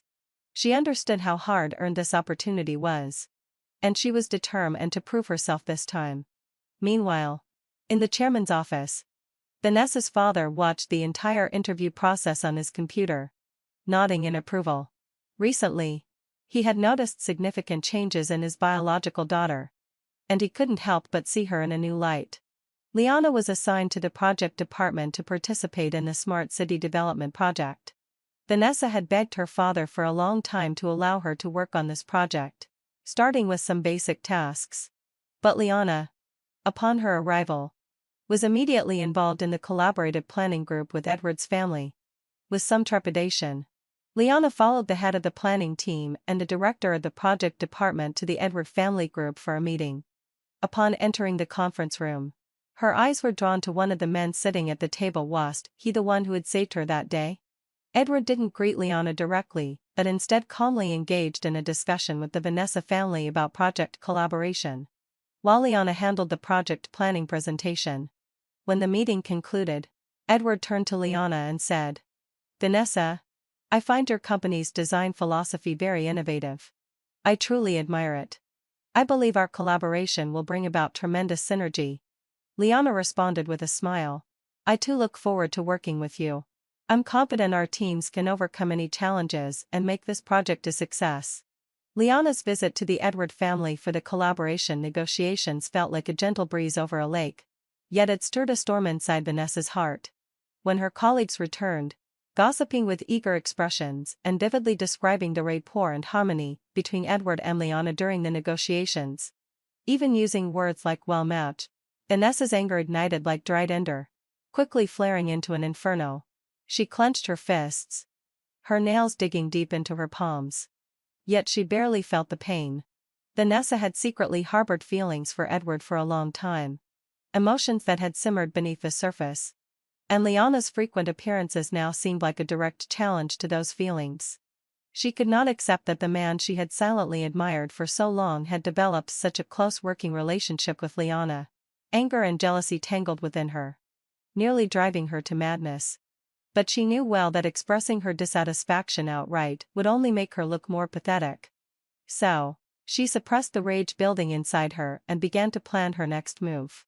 Vanessa started paying closer attention to Edward's every move. Whenever he left the office, she would secretly follow him, hoping to find an opportunity to get closer to him through small interactions. However, Edward was always busy with work, and his discussions with Liana only became more frequent, leaving Vanessa frustrated and empty-handed. At last, Vanessa saw an opportunity when she had to deliver some documents to the Edward family. She found Edward alone in his office, handling paperwork. Her heart raced. and she gathered her courage to take that decisive step. Approaching his desk with a forced smile, she tried to sound casual to bridge the distance between them. "Edward, it's been a while. You've been quite busy lately. Always discussing projects with Liana. I'd love to hear your thoughts as well. Perhaps I can offer some help." Edward looked up, surprised for a moment. But soon his expression returned to calm. Politely, he responded, "Vanessa, thank you for your kind offer. This project is very important, and we need to focus. Once things settle down, we can chat." Vanessa felt a pang of disappointment at his words, but left without showing it.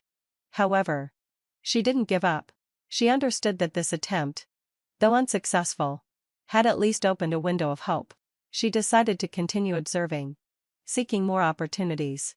One day, she would find the right opening to draw closer to Edward. Chapter 4. As the collaboration progressed, both the Vanessa family group and the Edward family group would have a project report presentation. Liana's abilities were evident to all, and she was designated as the speaker for this report. Vanessa, scheming, prepared a series of seemingly professional yet pointed questions, intending to publicly humiliate Liana and undermine her influence within the project. Watching Liana stand at the podium to present, Vanessa smirked. "To better collaborate with the Edward family, I have some questions." With a mocking smile and a gleam of satisfaction in her eyes, she continued, "Liana, the Edward family has been a long-time partner of the Vanessa family. If your proposal isn't perfect, you might damage both our reputations. I've heard that there's a risk of exceeding the budget, and there are also several technical challenges to address. As for the market prospects, are you sure your innovative ideas will be accepted by the market?" Liana remained composed, a faint smile gracing her lips as she calmly replied, "Vanessa, your questions are indeed professional, and I'll address them one by one. First, regarding the budget, our team has done multiple rounds of detailed calculations, ensuring that every expense is within control, with enough emergency funds reserved for unexpected circumstances. As for technical implementation, there are challenges, but as you mentioned, Edward's company has one of the best technical teams in the industry. With extensive experience in multiple fields, we are confident that, with their support, we can overcome these hurdles. Regarding market prospects, while our innovative ideas are new, we have conducted thorough market research and gathered user feedback. We believe that if we can precisely target our user base and provide products that meet their needs, we will undoubtedly gain market acceptance." Listening to Liana's clear and methodical responses, Vanessa's face darkened, but she still refused to relent. "It's easy to speak of, but in practice, it's not so simple. I'll reserve my judgment for now." Liana's smile remained steady, her tone firm. "Of course, in actual implementation, there will always be unexpected challenges. But that's precisely why our team exists. We will continually adjust our strategies to ensure the smooth progress of the project. Vanessa, I believe that as long as we work together, we can create greater value for both the Vanessa and Edward families." After the report, to thank Edward for his continued support, Liana invited him to dinner. At an elegant restaurant, they savored delicious food while discussing the future. Liana expressed her gratitude. Edward, you're not only my business partner but also a benefactor in my life. Whenever I've faced difficulties and challenges, you've always stepped in and offered your full support." Edward smiled and replied, "Liana, your talent and dedication have earned my deepest respect. We are partners, helping each other along the way. I believe that, in the future, we will create even greater achievements together." In the days that followed, Liana and Edward's collaboration grew even more seamless. They worked side by side, discussing every detail of the Smart City project, from the blueprint to implementation. Every step was infused with their collective effort. As they faced a string of technical obstacles, they stood united, overcoming each challenge with wisdom and perseverance. Vanessa's malice and jealousy, however, were like the withered leaves of autumn, noisy for a time, but ultimately nothing more than a solitary, foolish spectacle of her own making. Not only had she failed to abandon her jealousy and attempts to ostracize Liana, but she intensified her efforts, seeking to destroy Liana's reputation and position through vile means. Within the company, she began to spread malicious rumors, trying to tarnish Liana's name. Worse still, one quiet night, when everyone else was asleep, Vanessa sneaked into Liana's office and tampered with the carefully prepared collaboration proposal. It was a late night, when Liana had briefly stepped away from her desk, and Vanessa took the opportunity to silently access her computer. With skill, she altered the proposal, leaving behind a smug, cold smile as she finished. "Liana, let's see how you handle this," she muttered to herself. However, Vanessa's scheme did not break Liana. At a crucial stage of the project, Liana, with her keen insight, noticed the discrepancies in the proposal. She immediately reached out to Edward, and the two of them analyzed the situation thoroughly. Calm and decisive, Liana pointed out the flaws. "Edward, I've compared it to the previous version, and I noticed several key data points have been maliciously altered. This is no accident, someone did this on purpose." Edward's expression darkened, his brows furrowing. "This is indeed a tricky situation. We must act quickly to find out who is behind this." Together, they worked swiftly to correct the proposal and bolster data security, ensuring the project could continue smoothly. They worked tirelessly day and night and managed to present a perfect proposal before the deadline. During the final project briefing, Liana and Edward stood side by side, presenting the brilliant achievements of the smart city development to the attendees. Their collaborative plan, with its forward-thinking vision, innovative design, and rigorous implementation process, received unanimous praise. The project achieved unprecedented success, and Liana and Edward became the standout figures within the company. Vanessa, however, could only watch helplessly from the sidelines as they received accolades, her heart burning with jealousy and helplessness. She finally realized that, in the face of true strength and harmony, any plot or scheme was nothing more than a clownish act ultimately incapable of shaking the position of the genuinely powerful. Because Vanessa's actions had severely hindered the progress of the collaboration with the Edward family, Vanessa's father became deeply concerned and immediately assigned his most trusted secretary to investigate the matter thoroughly. Roy, an employee who had grown close to Vanessa in the company, was promised a promotion in exchange for his help. Under Vanessa's direction, Roy secretly deleted the crucial security footage, thinking he could cover up the truth. However, the company's tech department had advanced data recovery technology, and the important footage was eventually restored. When the truth came to light, it sent shockwaves throughout the company. Vanessa's father, upon learning the truth, felt a mixture of emotions: disappointment, sorrow, and anger. He re-evaluated his usually obedient and sensible daughter. Vanessa's actions had not only severely violated the company's professional ethics and regulations, but had also caused immeasurable damage to the company's reputation and interests. Vanessa's father was heartbroken and knew that if he did not take severe action, such incidents might happen again. After much internal deliberation, Vanessa's father made a difficult decision. He removed Vanessa from the project entirely and reassigned her to the company's lowest-ranking logistics department, hoping to use this as a stern warning for her actions.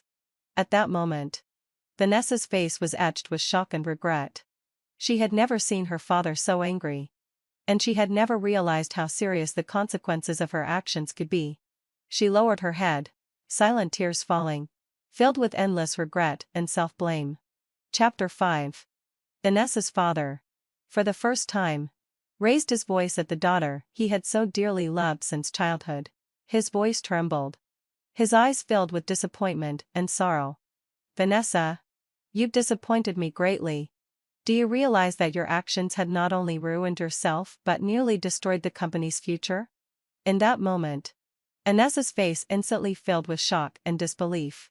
She had never seen her father this furious. The eyes that had always been filled with warmth now felt like cold ice. She realized that her actions had not only crossed the company's bottom line, and had also humiliated her father, who had always cherished her. She lowered her head, the tears welling in her eyes. But she fought to hold them back.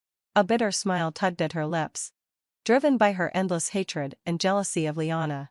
"Father, I'm sorry. Inessa's voice was so faint it was almost a whisper. But there was an underlying determination she couldn't quite hide.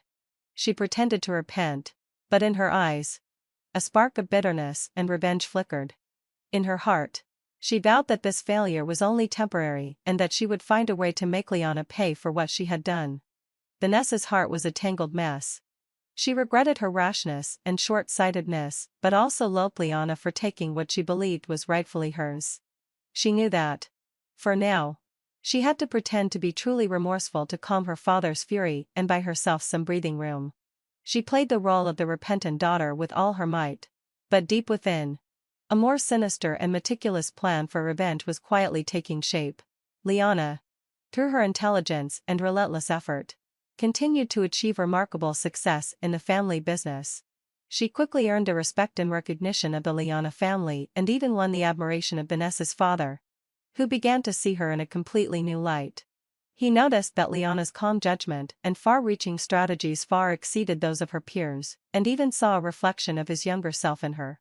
One day, Inessa's father personally called Liana into his study. The soft lighting in the room illuminated her distinguished features and her increasingly determined eyes.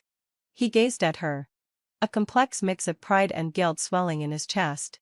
After clearing his throat, his voice soft and with a hint of unspoken warmth. Liana, you've handled this project brilliantly. I underestimated you before. The Liana family is truly fortunate to have a daughter like you, he said. Liana's eyes welled with tears as the humiliations and loneliness she had endured in her past life, caused by her father's lack of recognition, loomed over her like a heavy shadow. Now, hearing her father's heartfelt words, a complex mix of emotions surged within her: gratitude for the recognition, relief for finally letting go of her past pain, as though all the past humiliations had been completely released in this moment. Father, I just want to contribute to the Liana family, not let you down, and prove myself, Liana said softly, her tone carrying a subtle strength and tenderness, her eyes sparkling with anticipation for the future. Inessa's father, hearing this, looked at Liana with a glimmer of approval. He gently patted her shoulder and said earnestly, Liana, I'm pleased to hear you feel this way. From today onwards, I've decided to assign you a more significant role in the company, with responsibility for the key decisions and execution of major projects. The future of the Liana family depends on capable individuals like you. I hope you will become the heir of the Liana family and lead us to an even brighter future. Liana's heart swelled with warmth at his words. She knew this was the opportunity she had always dreamed of, the greatest acknowledgement of her abilities. She nodded solemnly, her eyes shining with determination. Father, I won't disappoint you. I will work hard to become an heir that the Liana family can be proud of. But for Vanessa, this was like a thunderclap on a clear day. Watching Liana receive such favor in front of her father, Inessa's heart boiled with jealousy and resentment. She realized that Liana was gradually replacing her position in the Liana family, becoming the cherished child and the future heir in her father's eyes. This realization caused her hatred to grow like wild grass, consuming her reason. Inessa grew more silent, her gaze oft and dark with brooding thoughts. She began to carefully observe Liana's every move, searching for an opportunity to strike back. She knew she couldn't just concede. She had to make Liana pay the price and reclaim everything that belonged to her. Thus, let out a low sigh. Vanessa's heart gradually darkened, and a silent undercurrent began to form, centered around the family's inheritance. Chapter 6. Inessa's descent into darkness was like an abyss, swallowing her sanity. She began to carefully plot a deadly scheme to frame Liana. She knew that only by ruining Liana's reputation could she have a chance to win back her father's favor and the title of family heir. And so, a sinister plan slowly took shape in her mind. Using the excuse of delivering office supplies from the logistics department to various departments, Vanessa seized the opportunity when Liana was away for a business negotiation. Quietly, she slipped into Liana's office, holding in her hands a carefully forged contract document, which clearly outlined illegal dealings with a competitor, enough to ruin Liana's career. Vanessa smirked coldly as she placed the evidence on Liana's desk and then quietly left. Although Vanessa had been reassigned to the logistics department, there were still employees within the company who, like loyal sycophants, looked up to Vanessa as the daughter most favored by the chairman. They believed her current situation was only temporary and that, in the future, they could rise with her help. Vanessa took advantage of these Navi employees to spread malicious rumors within the company. Soon, Leonardo Lo Sai. Whispers began circulating, "Did you hear? Liana has secretly colluded with our competitors, trying to harm the company's interests." The rumors quickly spread, and soon, Wadaba Lo Sai. Liana became the target of everyone's scorn. Faced with these sudden accusations, Liana was shocked and helpless. She knew someone was plotting behind her back, but she had no idea how to clear her name. "Liana, is this true?" Vanessa's father looked at her with a grave expression after hearing the news. Liana's eyes gleamed with resolve as she shook her head. "Father, I didn't do it. Someone is framing me." However, there was a flicker of doubt in Vanessa's father's eyes. Determined to get to the truth, Vanessa's father decided to conduct a personal investigation. He gathered the relevant department heads and ordered a thorough search of Liana's office. After reviewing the surveillance footage and comparing the handwriting on the forged contract, every lead pointed to Vanessa. Faced with irrefutable evidence, Vanessa finally cracked, screaming in denial, "Father, it wasn't me. I didn't do it." But it was too late. Vanessa's father looked at the daughter, who had once been so obedient and now had become so ruthless, and his heart filled with disappointment and sorrow. "Vanessa, you have deeply disappointed me," he said, his voice trembling with anger and helplessness. "You've not only betrayed the Liana family but also your own conscience. From now on, you will stay at home and reflect on your actions. You are not allowed to step outside without my permission." Yet, Vanessa did not give up. She knew that the business documents she had in her possession were key to her revenge. These documents contained crucial details about Liana's important projects and decisions, and they were enough to cause a storm in the business world. She secretly contacted Leonard, a representative of a rival company, and they met in a dimly lit corner of a secluded CAF. There, they struck a fateful deal. "Leonard, I have documents that detail the projects Liana personally handled and decided upon, some of which are sensitive and could easily raise public doubts," Vanessa said in a low voice, a smug tone in her words. "As long as you're willing to pay a reasonable fee, these documents are yours. They will surely ruin Liana's reputation." Leonard's eyes glinted with cunning as he stroked his cigar, then replied slowly, "Vanessa, your offer is tempting. But I need to verify the authenticity of these documents. After all, defamation can come with legal consequences." Vanessa was prepared. She pulled out a carefully selected excerpt of the documents from her bag and handed them to Leonard. "This is just a portion. You can take a look first. If you're satisfied, we can discuss the next steps." Leonard scanned the excerpt, and the greedy glint in his eyes grew brighter. Finally, having fulfilled he nodded, and the deal was sealed. However, the chain reaction that followed Vanessa's actions soon spread like a violent storm, engulfing the entire Vanessa family group. The leaked business documents, like ticking time bombs, exploded one by one across other major projects of the Vanessa family, leading to doubts from partners, stalling progress, and even causing several high-profile deals to fall apart. In a flash, the stock prices of the Vanessa family plummeted, investor confidence shattered, and the market was in an uproar. Liana gazed at the man before her, a surge of indescribable emotion rising in her chest. In her past life, the only encounter they had was at a charity gala where Edward attended as a guest, and she was merely a background figure in the crowd. To her, Edward had been an unreachable presence, someone entirely beyond her grasp. But now, he had not only saved her, but he also stood by her side as a friend. Edward had actually noticed Liana at that very gala. Though she was surrounded by the bustle of the event, she seemed to exist in a world of her own, her calm and composed demeanor setting her apart. This rare quality caught his attention among the sea of socialites, and a special kind of admiration quietly took root in his heart. The investigation team worked tirelessly day and night, focusing on every small detail, trying to piece together fragments of the truth. However, as the investigation deepened, every lead seemed to point toward one person, Liana. Whether it was subtle changes in project decisions or communications with partners, everything pointed to Liana's mistakes and oversights.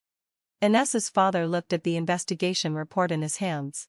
His brow furrowed, a flicker of doubt rising in his heart. "Liana?" he asked, his voice carrying a slight tremor. "Tell me honestly. Are these project issues really related to you?"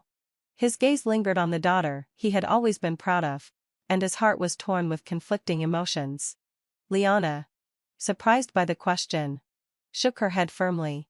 "Dad, I swear I had nothing to do with this. I know the company's interests come first. How could I possibly do something like this?"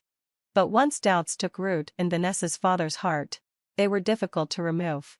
For the sake of the company's stability and the family's reputation, he was forced to make a painful decision to suspend Liana until the truth could be uncovered. The news of Liana's suspension hit her like a heavy blow. She couldn't accept it, and she refused to believe she was being wrongfully accused. Determined, she started using her resources and connections to investigate the matter herself. Yet, no matter how hard she tried, she seemed trapped in an endless loop. Every lead would break off at a crucial moment, as though an invisible hand was manipulating everything from the shadows. Just when Liana was feeling hopeless, the phone rang. She hesitated before answering, and Edward's familiar and gentle voice came through the line. He had evidently heard of Liana's predicament, and his tone was filled with unwavering concern. "Liana, I just heard about what happened. Don't worry. Can we meet?" After hanging up, Edward appeared before her with a warm smile, his eyes shining with determination. "As a partner I deeply admire. I will help you uncover the truth and clear your name." Chapter 7. Liana worked quietly in the shadows, her eyes sharp as a hawk, scanning every potential clue to gather the evidence that would expose Vanessa's true nature. She poured in countless hours of effort.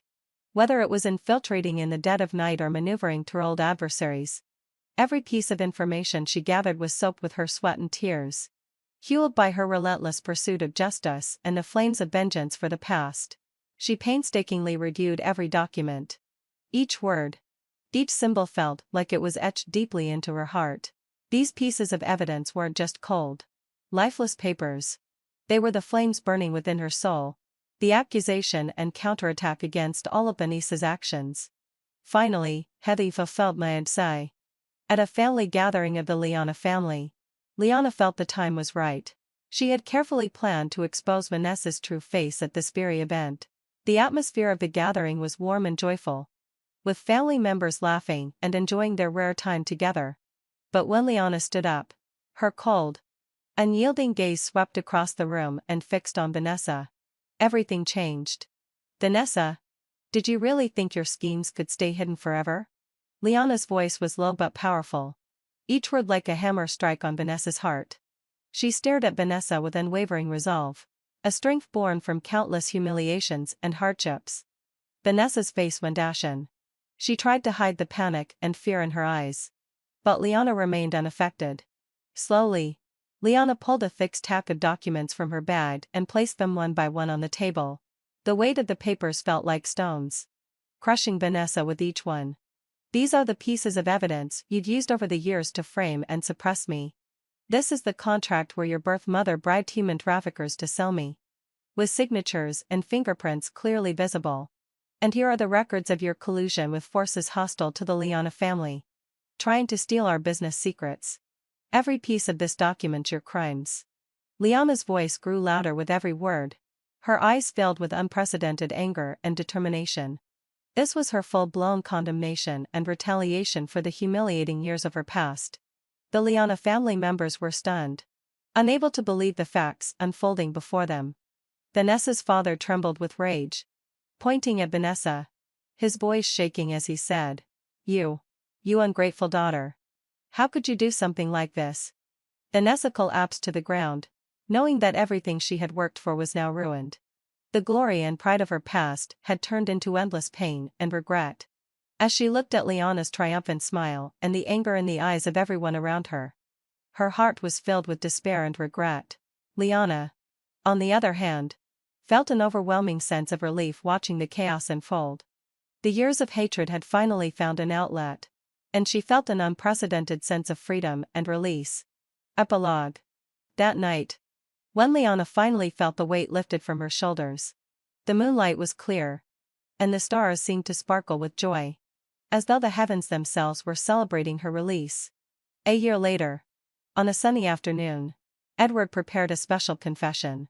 In his large garden, filled with blooming yellow roses at his countryside estate, when Liana was gently guided by Edward to the garden, a flash of surprise crossed her face, soon replaced by warmth. Liana. Edward's voice was deep and sincere. Will you allow me to be your forever partner? The partner who will always love you? Liana chuckled softly at his words, though her eyes still shimmered with unshed tears. She had never imagined that in a world filled with schemes and betrayals, there could be someone so purely devoted to protecting her. Edward, I. Her voice faltered, her heart a whirlwind of conflicting emotions. Edward gently took her hand, his touch tender as he interrupted her softly. No need to respond right away. I'm willing to wait until you're fully ready. But please believe, my heart will always beat for you. Time seemed to slow as they sat in silence, their connection growing stronger with every passing second. Finally, having fulfilled Liana nodded, tears slipping down her cheeks.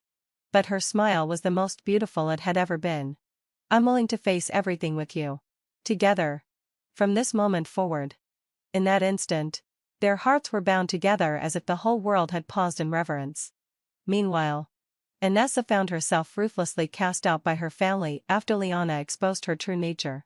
Without the protection of her power, she quickly experienced the harsh reality of how fleeting human connections could be. The sycophants who once surrounded her had scattered like birds, leaving her alone and abandoned. Vanessa, now destitute, wandered the streets in tattered clothes. The pride and glory she once basked in were long gone. She had attempted to regain her place in high society by any means necessary, but every effort had failed, only digging her deeper into a pit of despair. In the dead of night, she would often reflect on the things she had done to Liana, regret and self-loathing filling her heart. By chance, one day, Vanessa encountered Liana and Edward on the street. Seeing them so happy together, Vanessa felt a swirl of emotions: envy, bitterness, but most of all, she came to realize the mistakes and foolishness of her past. Liana. Vanessa's voice was soft, tinged with a hint of pleading. I was wrong. Can you forgive me? Liana regarded Vanessa with a complex expression. After a brief moment, she shook her head gently, her voice calm yet resolute. Vanessa, everyone must take responsibility for their choices. I forgive you, but that doesn't mean we can go back to what we once had. I hope you find your true self and start anew. With that, Liana took Edward's arm and walked away, leaving Vanessa with a resolute and determined figure in her wake. Vanessa stood motionless, watching them disappear into the distance, her heart heavy with both sorrow and a glimmer of new hope. Perhaps all the suffering she had endured would become a cleansing experience, teaching her to cherish life and to grow.